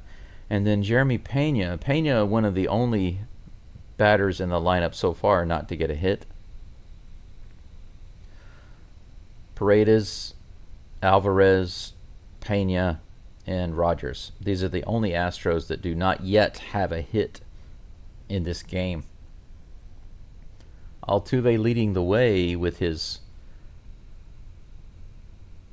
.325 batting average. Everybody else starting to slowly pull their averages up. Jake Myers right under 300, batting .280 right now. Cam Smith batting .234. That's not good, but he has been improving, and with 2 home runs today, there's no complaining to be done about that. Hang on 1 second. I'm going to get myself a drink.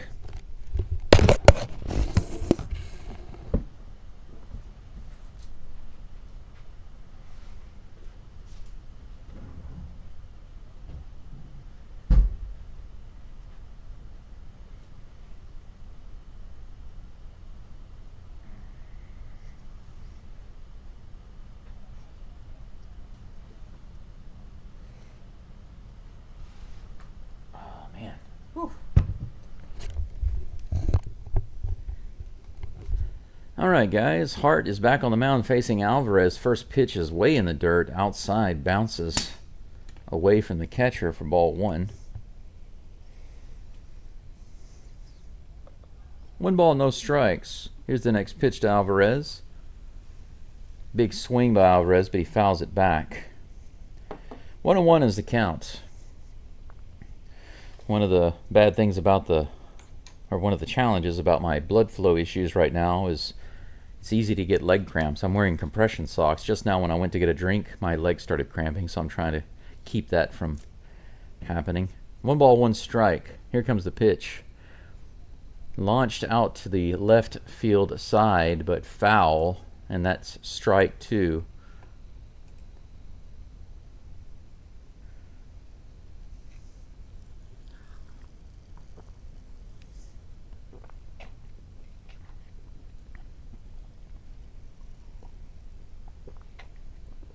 They're showing something funny right now. Framber Valdez's big butt is right in front of one of the ladies on the field. Strike 3, swing and a miss. Wow, Hart picks up the strikeout, the swing and a miss from Alvarez. Alvarez 0 for 3 today. Astros with 5 runs on the board. Alvarez 0 for 3. Kind of strange, right?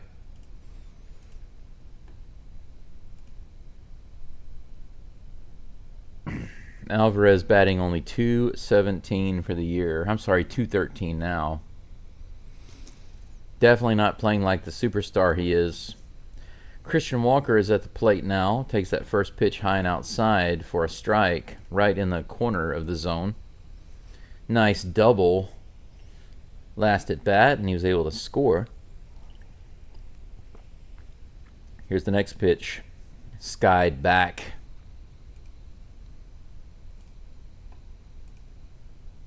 Down to the count 0-2.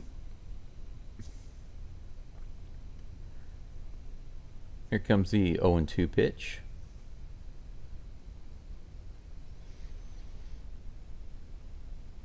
A little outside, ball 1, good take. I see Brian King stretching out in the bullpen, but he's not the one warming up right now.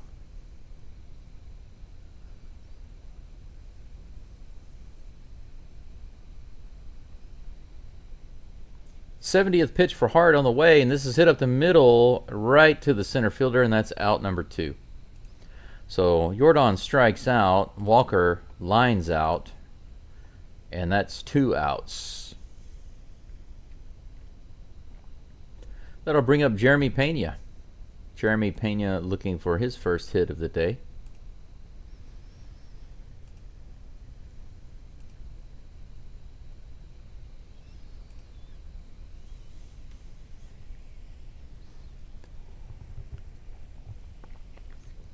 Here's the first pitch to Pena. Swing and a miss. That ball was low and away. Not a good one to be swinging at. Strike 1.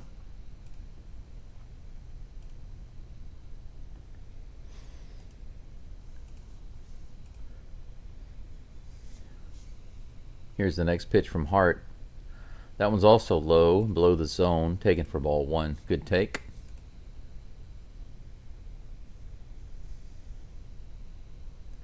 Come on, Pena. Crank one out. Why not? Come on. Here's a 1-1 pitch. He does crank one back into the crowd for strike 2. You're cranking the wrong direction, my friend. 9 hits for the Padres, but 2 runs, just 2 runs to show for it. 8 hits for the Astros, 5 runs. Usually the opposite, right? Little outside on that one. 81 mile per hour sweeper, and that evens the count 2-2. So we have 2 balls, 2 strikes, 2 outs, no runners on. Here in the bottom of the 5th, Pena 0 for 2 today. And on this pitch, he grounds it to third. Should be an easy play for Machado. Oh, he's safe. Jeremy Pena beats the throw at first. Machado was not in a hurry, but Pena is the flash. Machado apparently forgot about that. You can't be taking your time and lobbing the ball over to first base like that. Yeah, Pena really grounded out. Man, Machado was just sleeping on that play. Jeremy Pena and Cam Smith are in the top 4 for sprint speed in the American League. Machado played that one terribly. Just wasn't thinking. And that'll be hit number 9 for the Astros. Yeah, he beat that by a half step.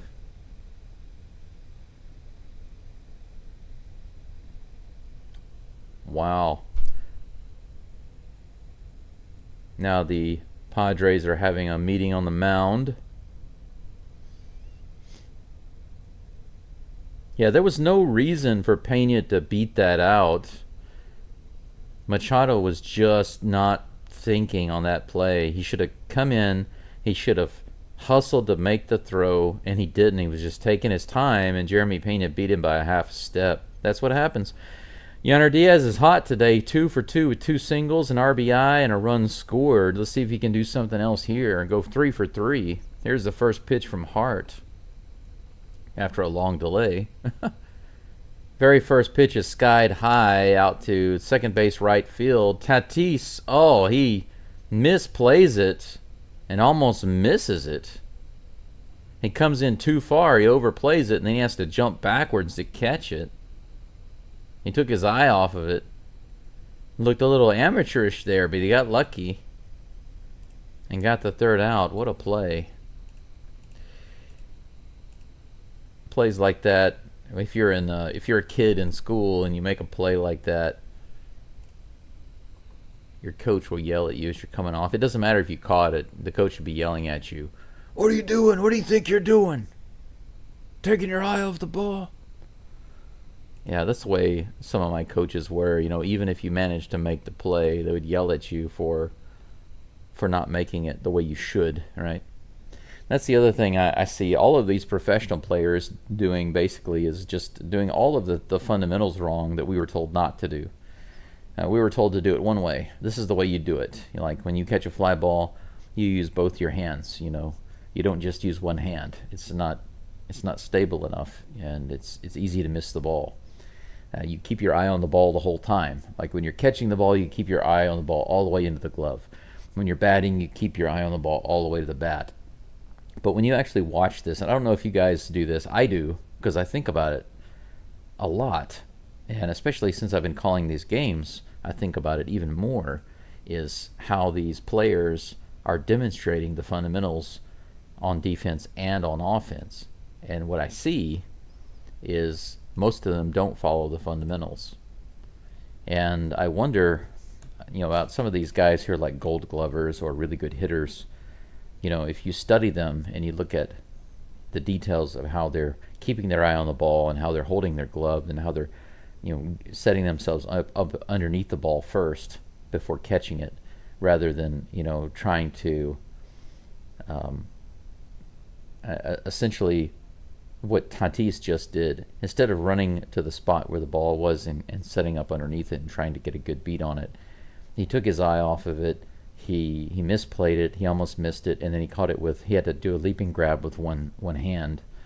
It looked very amateurish, but it didn't have to be that way. It could have been better.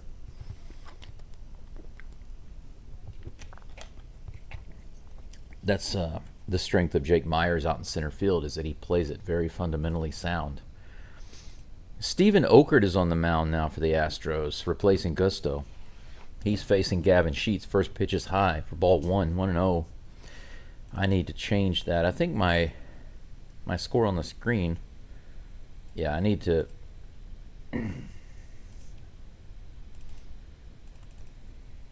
reactivate my scoreboard here.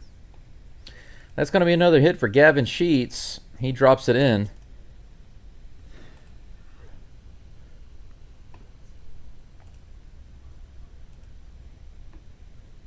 Gavin Sheets on first base, no outs. And then that brings up Bogarts. No, I'm sorry, not Bogarts. Oscar Gonzalez. Steven Okert, I need to put him in the game. I know I've got his picture. There we go.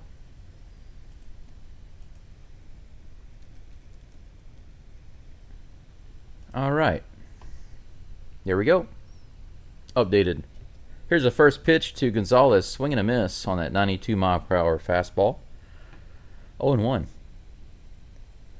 10 hits now for the Padres. They are the first to get double digits on their hits, but they only have 2 runs on the board. Here comes the 0-1 pitch from Okert. Swing and a miss again. 81-mile-per-hour slider. The bottom just kind of fell out of that one. Beautiful pitch. Big hack, just like a big fan. It looked like a fan on that swing by Gonzalez. No balls, 2 strikes. No outs, runner on first. Here is the pitch.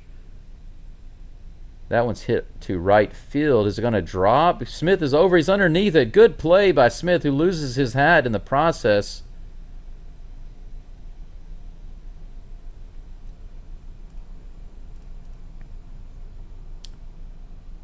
That was a good play by Smith. He ran all the way over there, and that's exactly what I was just talking about. Smith hustled to get over there. He lost his hat. He was running so fast to get over there, and he was able to actually get underneath the ball. I wasn't sure he was going to catch it because he was having to run so fast, but actually he ran so fast so that he could get underneath the ball. He didn't have to dive for it. That was a good play. Oscar Gonzalez is now at the plate. Takes that first pitch right down the pipe for strike 1.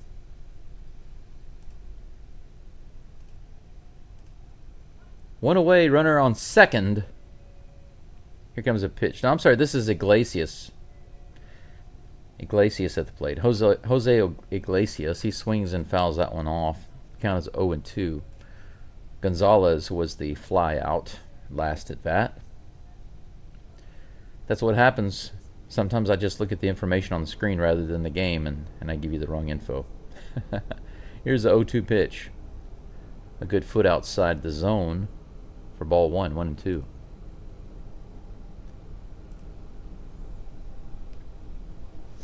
Iglesias 1 for 2 today. Here comes a pitch from Okert. Swing and a miss. Strikeout for Okert on that foul tip. 94-mile-per-hour fastball on the bottom part of the zone. Out number 2. Good pitch from Okert. 2 away. Runner on second. 10th pitch of the inning coming up for Okert in just a moment. I'm drinking something that I should not drink, but just wanted to. It's a Dr. Pepper. That's a strike right in there, 94 mile per hour against Tyler Wade.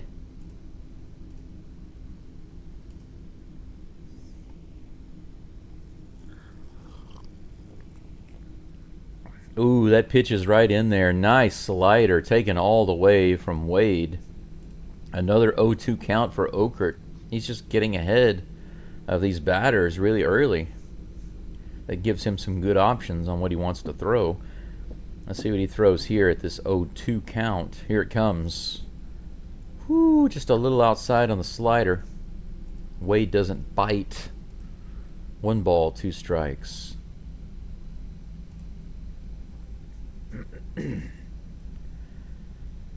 Bullpen is working for the Padres. It might be it for Hart this next inning. We'll see. Here's a pitch from Okert. Ooh, almost went. A little check swing. They say he didn't go. I think it was pretty obvious, but Diaz went ahead and asked the third base umpire for the call. Unsurprisingly, they say he did not go, so the count is even, 2-2. Yeah, it wasn't close. Wasn't even close. 2-2, here's the pitch. Another swing, but this time he goes around on a sweeper. What a gorgeous pitch by Okert. Okert just clicking, getting the Astros through that inning. Doesn't give up any runs. And we're going into the bottom of the 6th. Astros up 5-2. Who's coming up for the Stros? It's going to be the bottom of the batting order. It looks like Brendan Rodgers is due up next, followed by Jake Myers and Cam Smith. Cam Smith 2 for 2 with back-to-back jacks. Is he going to go 3 for 3 with another one into the Crawford boxes? We'll see.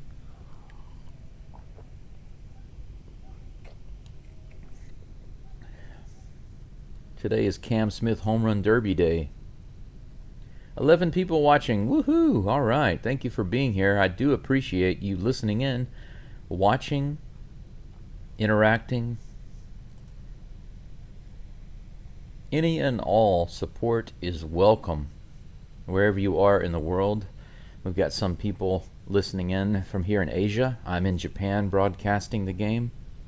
Luckily, MLB, not too long ago, a couple of years ago, they worked out a deal to make these games available here in Japan through the MLB TV website. So I'm able to watch the game live and do my commentary. Otherwise, it wouldn't be possible. Very, very happy about that. I know it sounds crazy, but even though I'm at a hotel right now, their internet is absolutely terrible. This is a really nice place too. I got a good deal. They had like a 50% off, and so it's like kind of a resort style hotel. I've got a view of the volcano right outside, and the ocean and everything. It's very beautiful. But their internet really, really sucks. So I'm using my data connection, which is unlimited, on my phone. My phone is a hotspot. My phone is awesome. First pitch of Brendan Rodgers is a little outside, ball 1.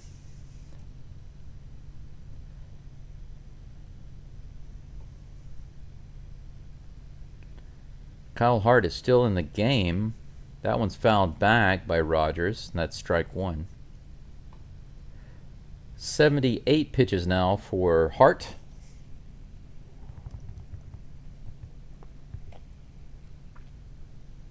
Here's the 1-1 from Hart. Roger hits it out to left field. That's going to be a single. Heck yes. Rodgers finally gets in on the action. His first hit of the game. And we have a leadoff base runner here in the bottom of the 6th. 81-mile-per-hour changeup right in the bottom of the zone. And he was able to lift it up enough and hit it perfectly out into left field. So now the Astros have 10 hits. Looks like Kyle Hart might be done for the night. Coach is walking out to the mound after that one. He won't get to his 80th pitch. Jake Myers is due up. Myers has 1 hit today, a double off of Hart, and that is it for Hart.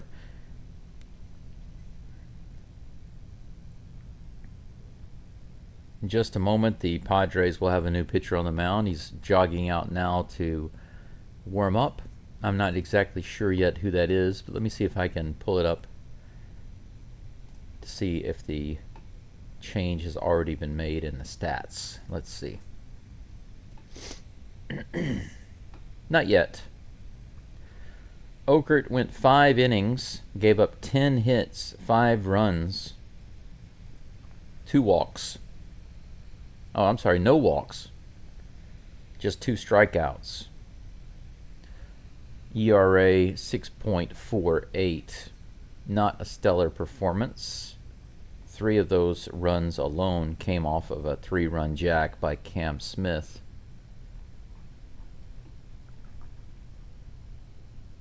Man. Anything going on in the chat? Not right now, but 13 people are watching. I'm really looking forward to the day when the people listening in and following on the channel are back up to 50. And even beyond that, it'd be so nice to see 100 people, 1,000 people, etc. It'd be really cool to have so many people listening in and following. But for those of you who've been here, and the newer people, the older people, I appreciate all of you.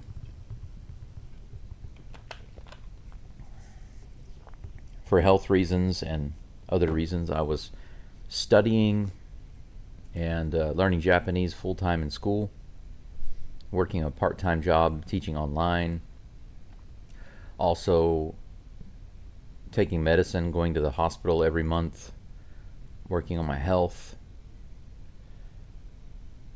I didn't really do anything with my channel during the off season. I could have done some things, and I did have some ideas, but I just wasn't motivated and didn't have as much time to do it. Alec Jacob is on the mound for the Padres. He looks very young. Here's the first pitch to Myers, taken high and outside for ball one. That was very close. Alec Jacob.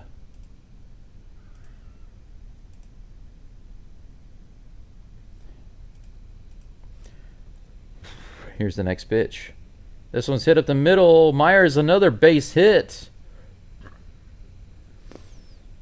Rogers is going to have to stop at second, but after just 2 pitches, Myers gets another hit. A single to left center. We had runners on first and second with 1 out. No, I'm sorry, with no outs. Alec Jacob gives up a hit.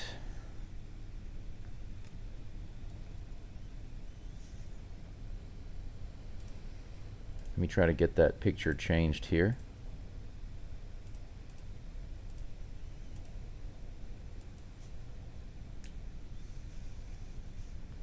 Cam Smith comes to the plate. Is he going to go 3 for 3 today with another homer? First pitch is in there for strike 1. 0-1 is the count. Another 3-run shot for Smith right here would be hilarious. I'd love it. Here comes the 0-1 pitch from Jacob. High and in, 71 miles an hour on that changeup. Man, that's pretty slow on a changeup. Count is even, 1-1. Cam Smith is 22 years old. Just barely 22 years old. Here's the next pitch. Right in the zone. That was a 72 mile an hour changeup. Man, you got to swing at that. That was a gimme. I can hit that. I can definitely hit that. I was hitting 88 mile per hour curveballs. I could definitely hit a 70 mile per hour changeup. Come on, Smith. Jack it out. Here's the 1-2 pitch. Oh, swing and a miss on a foul tip strikeout, man. You looked so good in the first 2 at-bats, and on that one you looked like you didn't know what you were doing. Out number 1. So runners on first and second. Cam strands them. But that brings up my personal hero, the man with all the experience and the ability in the world in such a small, compact body, Jose Altuve. When I grew up, I was a big fan of Glenn Davis, the Big Bopper.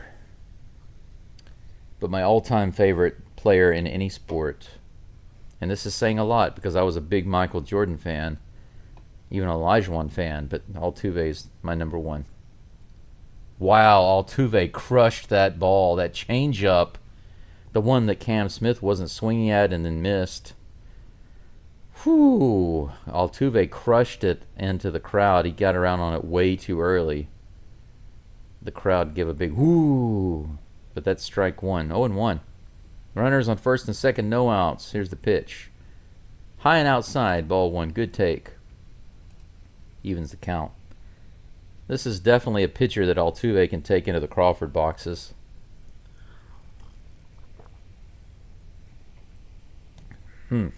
Brian King and Taylor Scott are both warming up in the Astros bullpen. Here's the pitch. Altuve hits it down to the shortstop. Looks like it's going to be a double play ball, and it is. Unfortunately, that's it for this inning, and Altuve doesn't come through with the hit there. He's 2 for 4 now today. But man, he ripped that first ball so hard. It would have been nice to see that one go out. We're moving into the top of the 7th, guys. Astros up 5-2.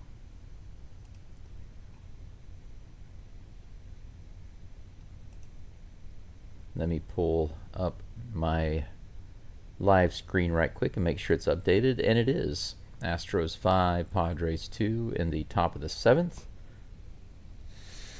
We're either going to see Taylor Scott or Brian King up on the mound.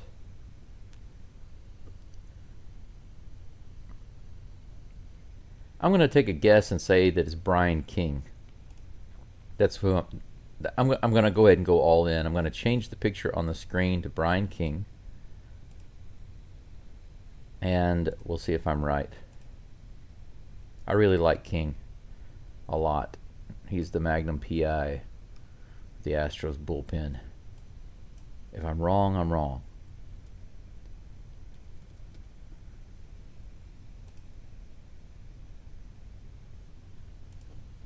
We'll see.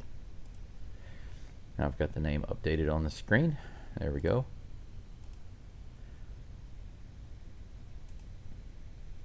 Now let's get back to the game here. Astros. They haven't updated it. Yes, it is Brian King. I was right. I guessed right. I just feel like the game is too close. Astros up just by 3 runs. It's too close for them to bring in Taylor Scott, I think. And I figured it was going to be King, Abreu, Hader, and that's who they're talking about right now. If you look at the video screen, if you're actually able to watch the game, you'll see that on the screen. But King is more the go-to guy in a situation like this, and he's on the mound.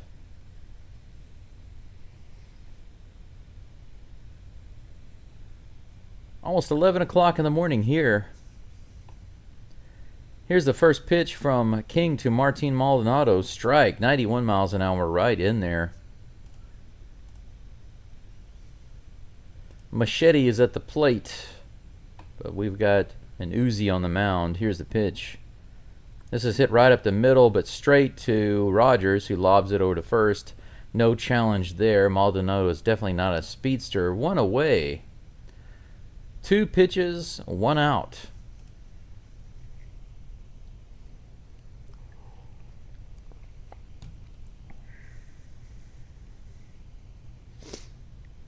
During the 7th inning stretch, I'm going to get my butt up and walk right over there and heat up my water and have some more coffee. Tatis is at the plate. He fouls the first pitch off. 79 mile per hour sweeper. Strike 1.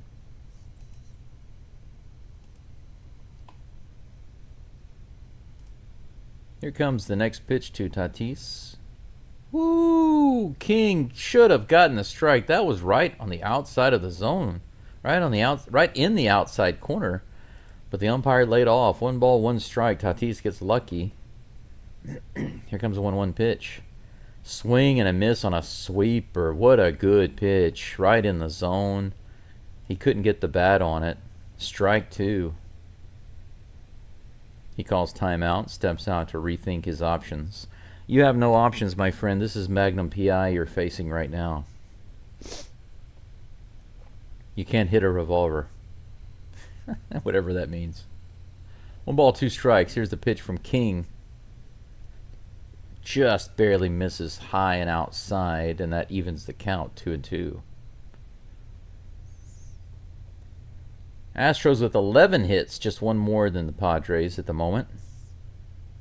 Here's the next pitch. Right in there and fouled away on the right side. Count remains 2-2. Got a dozen people listening in or following along right now. Thank you for being here. Make sure you like the video. Did I get to 10 likes? Not yet. I need 1 more. 1 more like. Another foul ball. No, I'm sorry. I was checking my live stream there for a moment. I missed it. That's a ball. We have a full count. 3 balls and 2 strikes against Tatis. Here's the pitch from King. Too low. Ball 4. He walked him. 81 mile per hour sweeper missed several inches below the zone, so the Padres have a 1 out base runner.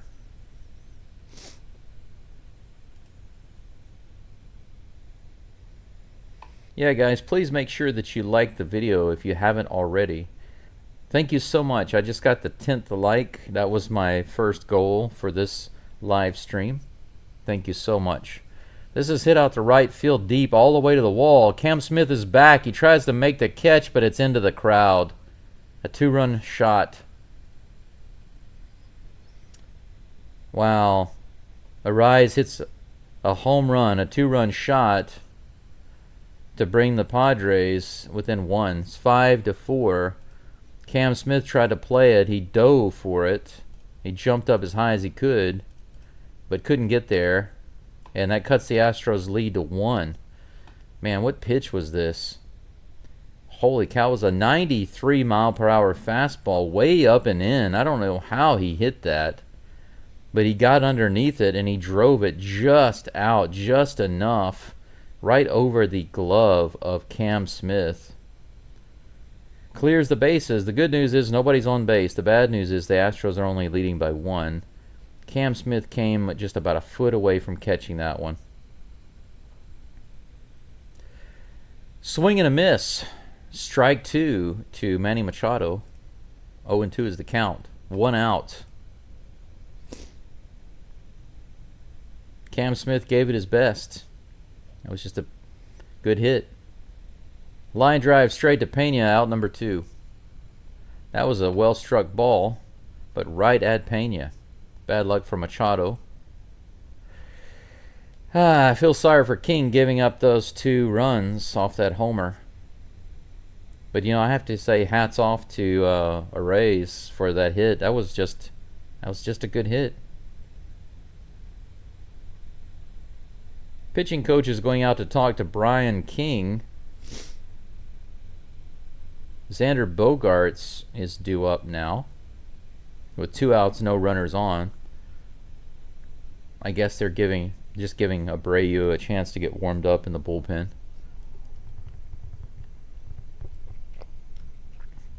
Astros leading this game suddenly just by 1 run, 5-4. Here in the top of the 7th. But there are no runners on, just 1 out away from getting out of this inning.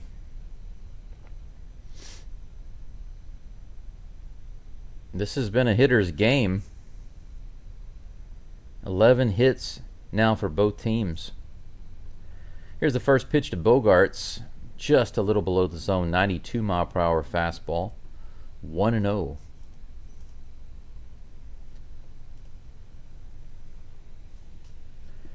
Here's the next pitch from King. Bogaerts takes that one right in the zone. There was no doubt about that. Strike 1. The count is even.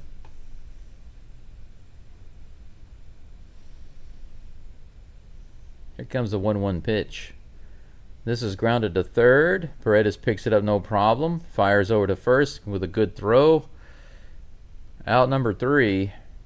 But not before King gives up two runs on that home run. Man, he doesn't look happy with himself right there. Can't blame him. I'd be upset. But, you know, gotta let that stuff go, right? We're moving into the bottom of the 7th. It's 7th inning stretch time, and for me, that means that I'm going to heat up some water for a second cup of coffee. I'll be back, guys. 7th inning stretch. The Astros due up here in just a minute. Isaac Paredes, Yordan Alvarez, and Christian Walker. 1 second.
All right, Isaac Paredes is at the plate. I got back just in time to see that first pitch.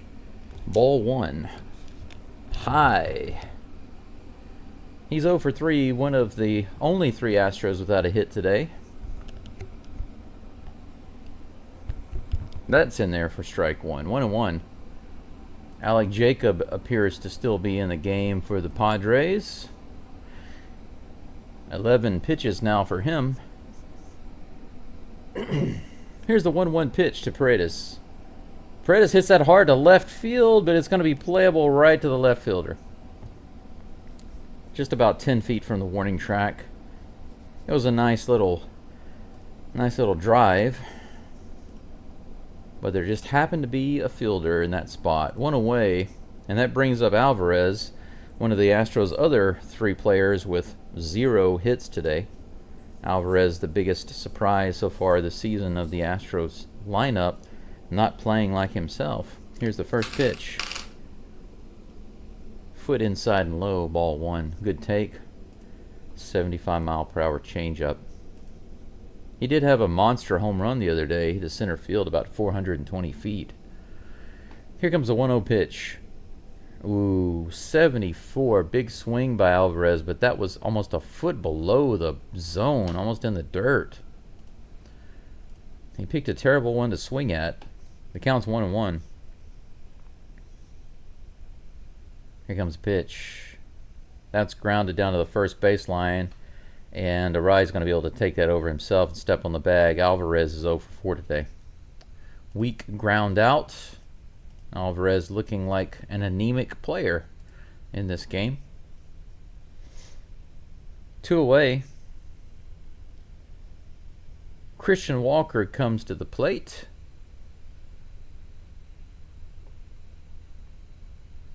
He's got a double on the day. First pitch to him is a little high and outside. 73-mile-per-hour sweeper. That was a good take. Would have been easy to go after that one, but he laid off. Here comes a 1-0 pitch from Jacob. A little outside by a good 6 or 7 inches. Good take again. Ball 2.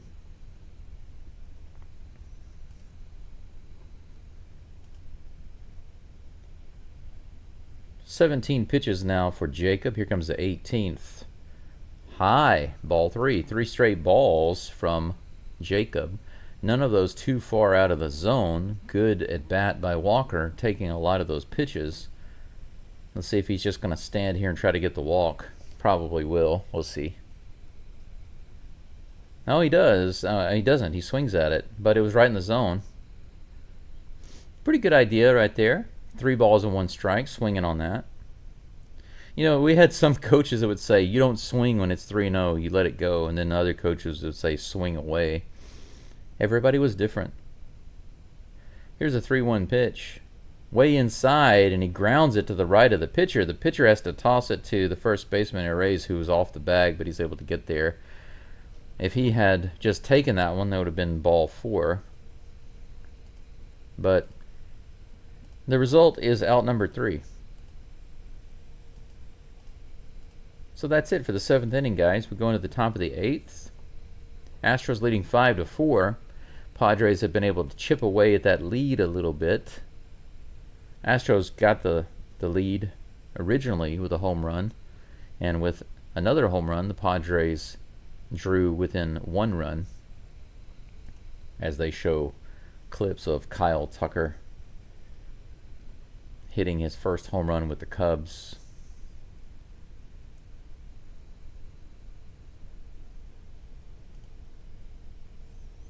"11 people following along. Thank you so much. Make sure that you like the channel. If you're interested in the Astros play-by-play calls, then you can subscribe.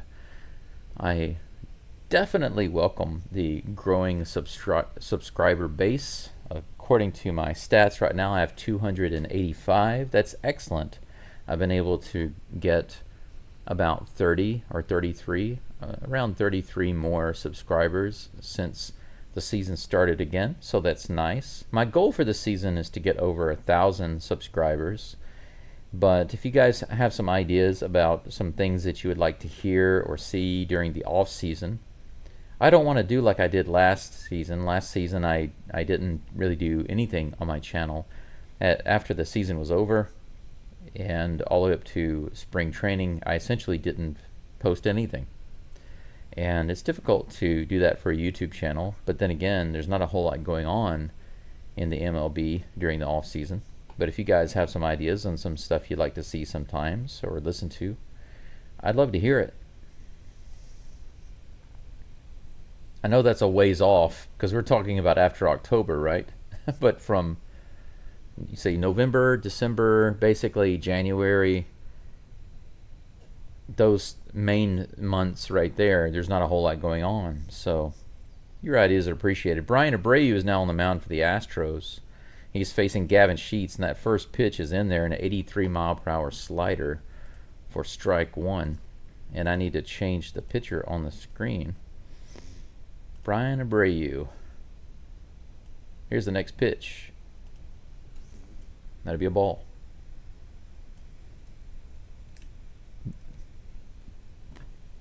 One Brian goes out, another Brian comes in. 1-1 strike to Gavin Sheets. Woo, man, that was not a good frame by Diaz, but the umpire liked it. 1-2 strikes. Sheets didn't like it too much. He was kind of jawing with the umpire, but it was close. Sheets 2 for 3 today with a single and a double. Here's the pitch, outside and low, ball 2, and that evens the count.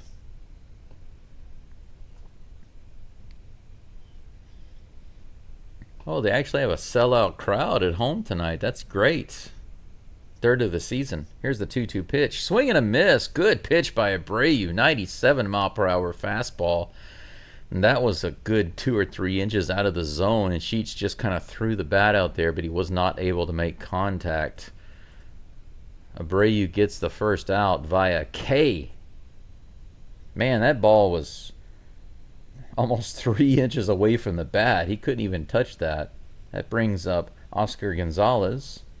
First pitch is right in the pipe, right down the pipe, 97 miles an hour.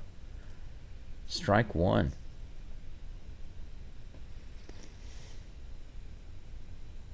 Oh and 1 is the count. Here's the pitch from Abreu. This one's hit out to right field and straight to Cam Smith, who makes the play. He started to come in on it and had to back up a little bit and gave it a little hop and caught it. Out number 2, 2 up and 2 down. They got the Tacos Arandas commercial going on with Jeremy Pena again. I've never been there. Guys, it's been so many years since I've been to the U.S. and even more since I've been to Houston. I'd really love to get over there sometime and see some live games, visit some family. 1 no strikes to Jose Iglesias. Check swing, did he go? No, they're going to say he went around. He tried to hold the bat out there, but he obviously went around. He doesn't like it. But the umpire behind the plate is like, yeah, I would have called it. It was a strike anyway. He went around. Everybody's saying he went around.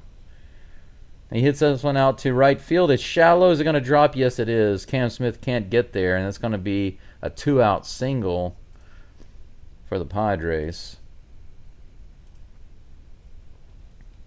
11 hits now for both teams. No, I'm sorry, that's 12 hits now for the Padres. 12 hits for the Padres, 11 for the Astros. Holy cow, this is a high-hitting game. Tyler Wade comes to the plate with a runner on first, 2 away.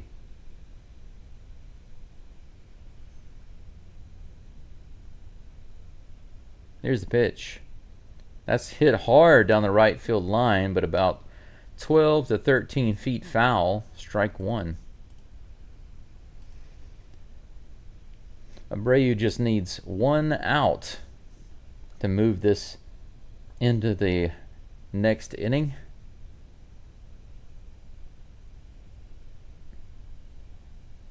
Here comes the 0-1 pitch to Wade. High and outside, 97-mile-per-hour fastball. That evens the count, 1-1. Will Bite says you could do transactions. Transactions. Here comes a 1-1 pitch. Abreu, what a beautiful pitch, but he doesn't get him to bite. That was a ball a little below the zone, but man, it was a good pitch. 2-1. You said you could do transactions. Will Bite, if you don't mind elaborating a little bit, I'm not sure what you mean by that. Here's the 2-1 pitch. Swing and a miss. Beautiful pitch. 2-2. 97-mile-per-hour fastball. He just burned it by him. Tyler got around way too late. He decides to take a timeout and step out of the box. The crowd is cheering really loudly. It's nice to see the stands full.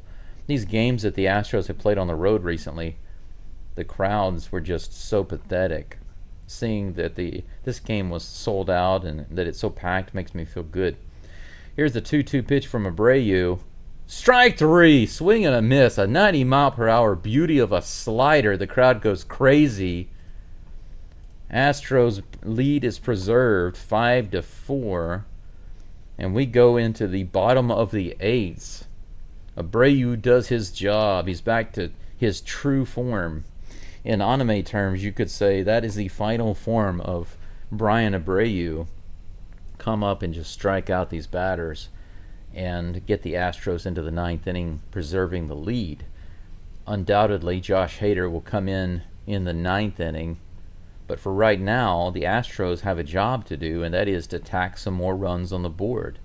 Jeremy Pena is due up. He's 1 for 3 today, followed by Yainer Diaz and Brendan Rodgers.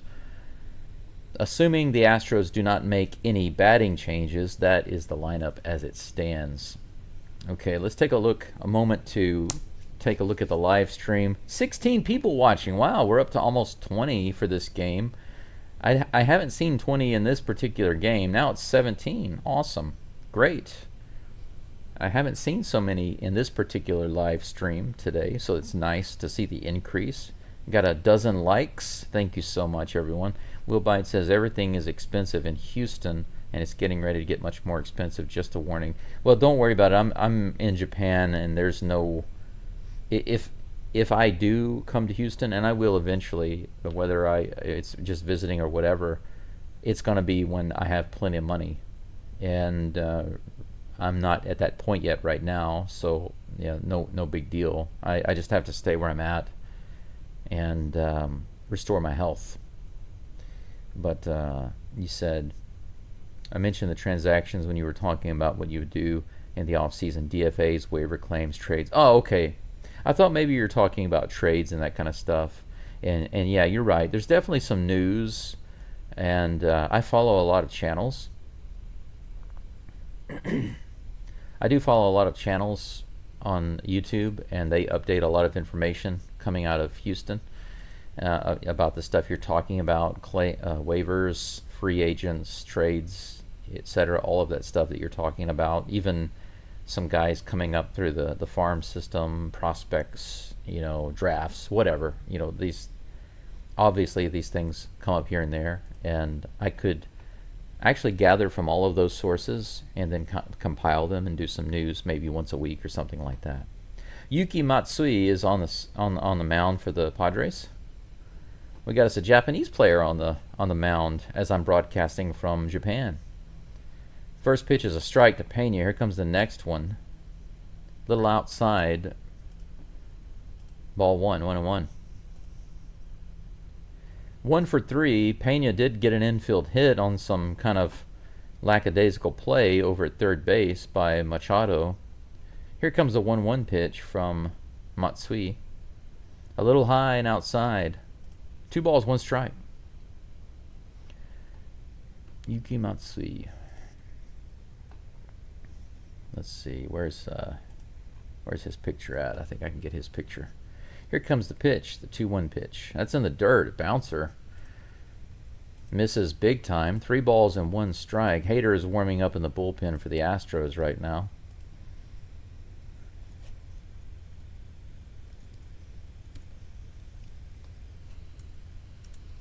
(3-1).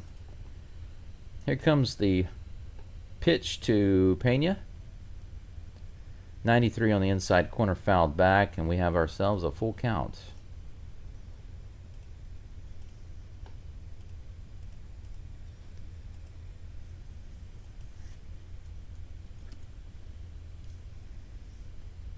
Yuki is one of those names that can be a guy's name or a girl's name, actually, if you guys didn't know that. Here comes the pitch, 3-2.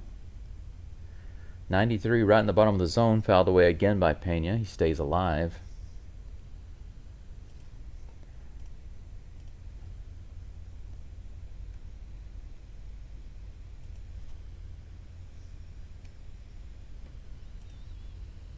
3-2 is the count. Pena steps back into the box after a short little siesta.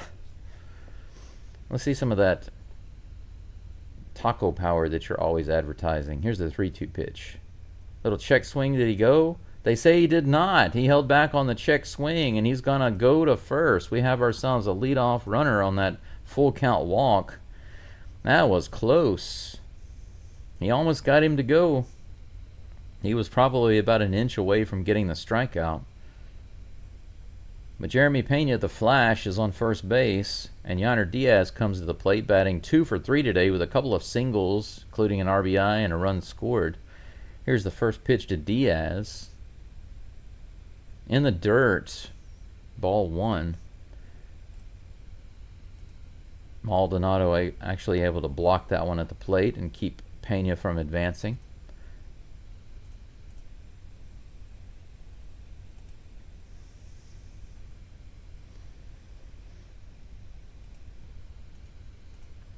One ball, no strikes. Here's the pitch from Matsui. Bounced foul down the third baseline, and that will even the count 1-1. Wilbite says, quite a lag between me sending you and receiving the message. I think it's actually less than a minute, I believe. It's less than a minute lag, but the thing is, since I'm watching the game and I'm going between that, my scoreboard, and the live stream, I don't see it immediately. Sometimes it takes me a couple of minutes before I see it. Here's the 1-1 pitch. Fouled back, 93-mile-per-hour fastball. Diaz just kind of stuck the bat out there and fouled it off. 1 ball, 2 strikes. No errors for either team. 12 hits for the Padres, 11 for the Astros, 23 in this game total. 5-4, the Astros clinging to a 1-run lead. Here's the pitch to Diaz with a runner on first, no outs. Long delay by Matsui. This one's hit out to center field, and it's going to be played in right center by Tatis right on the warning track. Pena bluffs a little tag at first base, and he prances back. But that's 1 out as Diaz flies out. Once again, if Diaz had straightened that out a little bit, it would have left the park. Brendan Rodgers comes to the plate. He does have a hit today. He has a single. He's 1 for 3. I think only 2 Astros haven't got a hit today, Paredes and Alvarez. Here comes the first pitch to Rodgers. Fouled off at the plate there. It bounced off of his foot. Strike 1. I'd like to see Pena get a stolen base, but I don't think that Matsui takes a lot of time between his delivery or between his windup and his delivery. It's pretty quick, it seems. And he's also a left-hander, so easy for him to go to first. Here's a pitch. Grounded. Foul. Another one. Could have been a ball. 2 foul balls by Rodgers. 0-2 is the count. 20 people watching now. Nice. Excellent. Thank you so much. Let's try to get those likes up to 15. I've got 12 right now. It'd be nice to see that at 15. I just need 3 more. I'd love to see 20 before the stream is over, but you never know.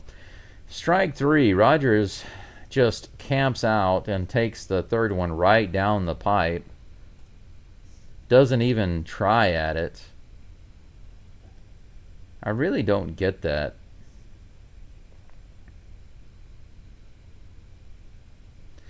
If your hitters are taking pitches like that, they need to practice a lot more. Jake Myers comes to the plate. He's got 2 hits today. He hits this one out into left field. It's going to drop. It's all the way out into the gap. Pena's around third. They're going to send him home. He's going for it. Is he going to make it? He slides in there. He's safe. Myers with a double to left center. Or did they hold him up at first? That ball was hit deep to left center field.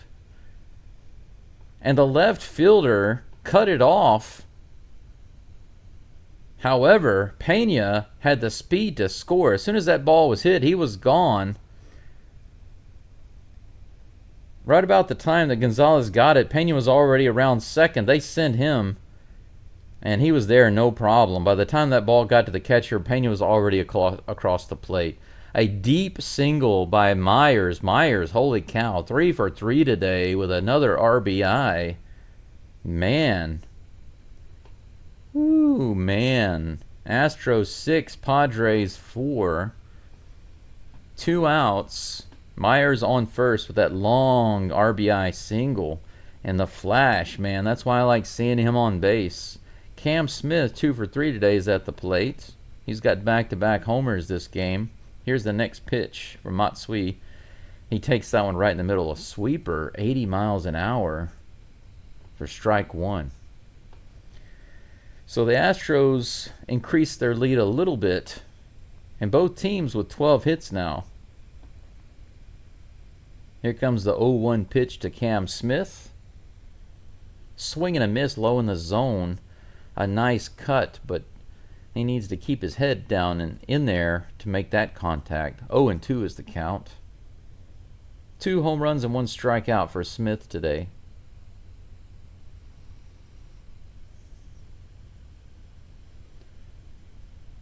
Man, Pena is letting his speed really shine through today, beating that run to first base earlier and then scoring from first on that single. Woof, man. Here comes the 0-2 pitch. Smith, a little check swing, takes that one high for a ball. 1-2. 18 people watching. Thank you so much for being here. I appreciate you liking and following along. Myers is on first base with 2 outs. The count's 1-2 to Cam Smith. Yuki Matsui dealing. Here's the pitch. Jake is trying for a steal. A second, he's going to be in there. He's safe. Jake Myers, how about that with another steal? That was a bad throw by Maldonado.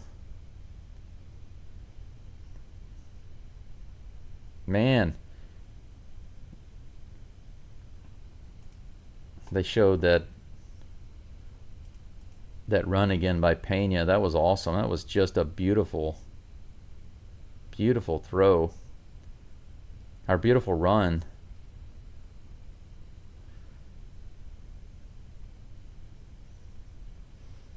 Okay, looks like they're going to make a challenge on the safe call of Jake Myers at second base. Iglesias thinks that he made the tag.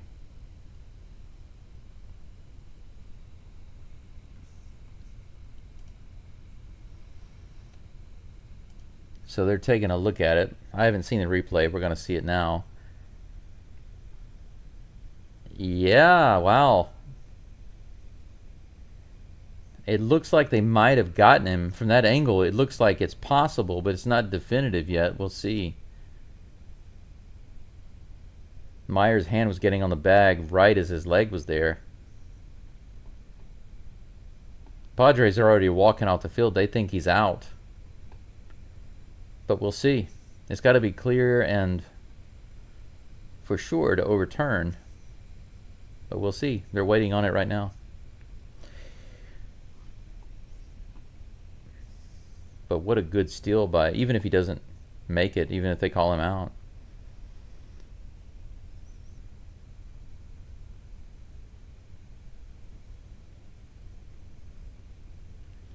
Well, they've shown us 2 angles, and neither of those angles show the glove literally touching his leg. It's close, but there's no way to know. The call stands. He's safe. Myers is called safe. That's a perfect call because there's no clear evidence that the glove actually touched him on the leg. So Myers gets another steal.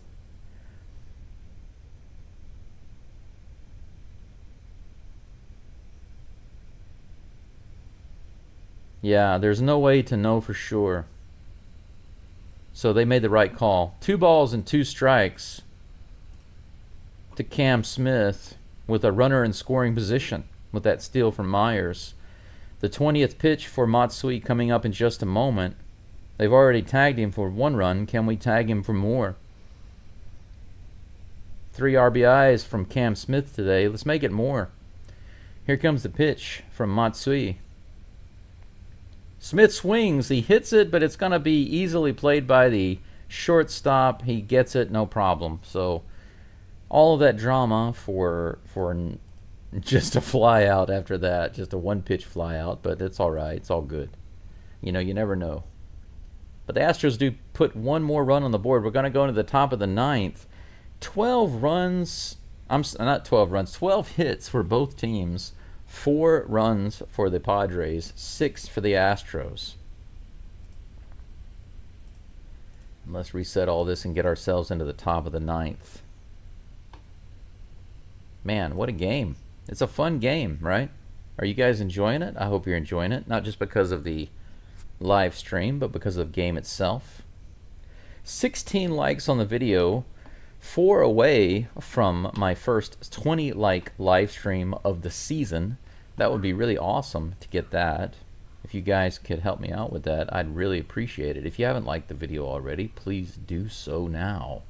Josh Hader is due up for the Astros on the mound. He was warming up in the bullpen, and he'll be up shortly.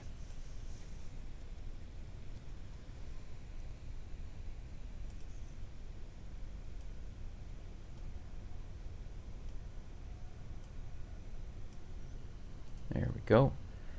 Updated the pitchers on screen. And top of the ninth, 4-6. Yep, it's all good to go. 21 watching. All right, we're over 20. Awesome. Can we get to 20 likes? Is that possible? I think it's possible.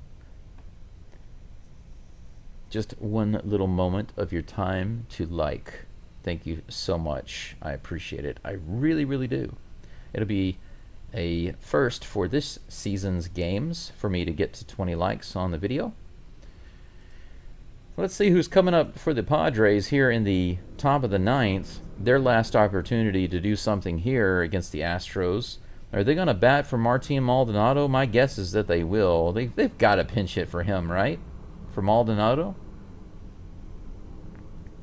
Hader is taking another... No, that's not a warm-up pitch. Yeah, they do have a pinch hitter in for Maldonado. But he takes the first pitch, strike one. Nice pitch from Hader. 0-1 is the count. Here comes the next one. Swinging a foul ball. Slider at the plate. 0-2, just like that. Connor Joe is the pinch hitter. He's 0 for 1 in pinch hitting this season with a strikeout. He's down in the count against Hader right now, 0-2. Here comes the pitch. Swing and a miss, got the strikeout. 3-pitch strikeout for Hader to start off the top of the ninth. How do you like that? Good morning, good afternoon, good night, as they say. Strike one, strike two, strike three. Man, whew, high fastball. Joe could not get his bat around on it. 2 strikeouts for him in the DH position. Tatis at the plate. Takes the first pitch low, 89 miles an hour. Ball 1. Tatis batting 1 for 3 today. Here comes a 1-0 pitch. Just inside, missed by about 3 inches. 95 mile per hour sinker. 2 balls, no strikes. Swing and a miss. Man, he fooled him with that one. That was like a half swing. 84 mile per hour slider. Good pitch by Hader. The commentator said that they've been a little hitter friendly today. Do you think so? 12 hits for the Astros, 12 hits for the Padres. Do you think so? All right, this one said high in the air. Tatis, it's called by Pena, and he gets it right behind second base. He calls off Rogers and puts it away for out number 2. Tatis he didn't look very pleased with himself after that sky-high hit. I can't blame him. But Hader has, in just 7 pitches, put out the first 2 batters. And that brings up Luis Arraez. Here's the first pitch.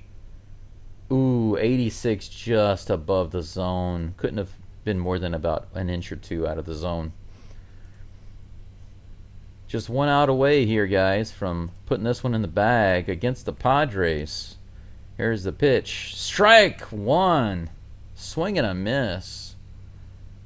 84-mile-per-hour slider below the zone, and he just couldn't resist. He went after it.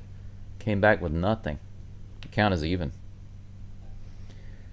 How about an Astros sweep? How about the Astros sweep this series at home against the Padres? How about that for a statement? This is ground ball. This might be it. Rogers picks it up, throws it over to first. Walker gets it. Out number 3. The Astros have it in the bag, guys. 6-4, the Astros win this one at home. Game 1. What a way to come back after a pretty disappointing road trip. The Astros come back and win a hitter's duel, of all things, versus the San Diego Padres, a team that was on fire coming into this game.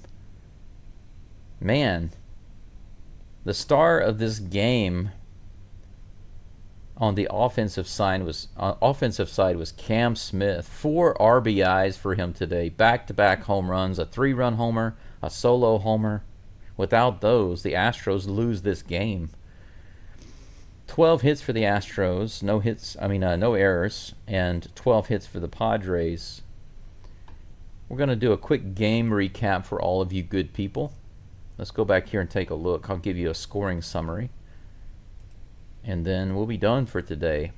But I'll be back again tomorrow just to let you know I am broadcasting game number 2 and game number 3. I'm doing this entire Padres series. I'll be here tomorrow around the same time. The game time is a little different, but not much different, maybe an hour earlier. But I will be here. Here's the scoring summary. Gusto was on the mound for the Astros. He started the game today, and he actually went 5 innings. He did a pretty good job. In the second inning, in the top of the second, Wade grounded to shortstop, allowing Sheets to score. Shortstop allowing Sheets to score. That's too many S's. So Sheets scored 1-0 Padres in the top of the second. However, in the bottom of the second, with Diaz and Myers on base, Cam Smith launched one to left field and gave the Astros the lead 3-1. In the bottom of the third, Diaz came up, singled to left, scoring Walker, increasing the lead 4-1. And the top of the fourth, the Padres would tag on another run when Gonzalez singled to right, scoring Bogarts 4-2 Astros. In the bottom of the fourth, Cam Smith struck again with a back-to-back shot to left center field, 5-2 Astros. In the top of the seventh, unfortunately, Brian King gave up a 2-run shot by Arraez, bringing the Padres within 1 run, 5-4 Astros. But in the bottom of the eighth, Myers singled to left, giving an insurance run, scoring Pena from first base, who aptly named, I call him the Flash. He cruised all the way around from first base to score and extended the Astros lead 6-4, but even that was unnecessary. The Astros came away with a 6-4 win. Their closers doing just enough, and their starter doing just enough to keep the score down against a really tough team. The Padres were 15-4, and first place in the NL West, okay?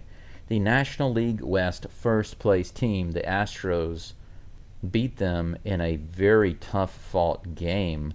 Both teams getting 12 hits.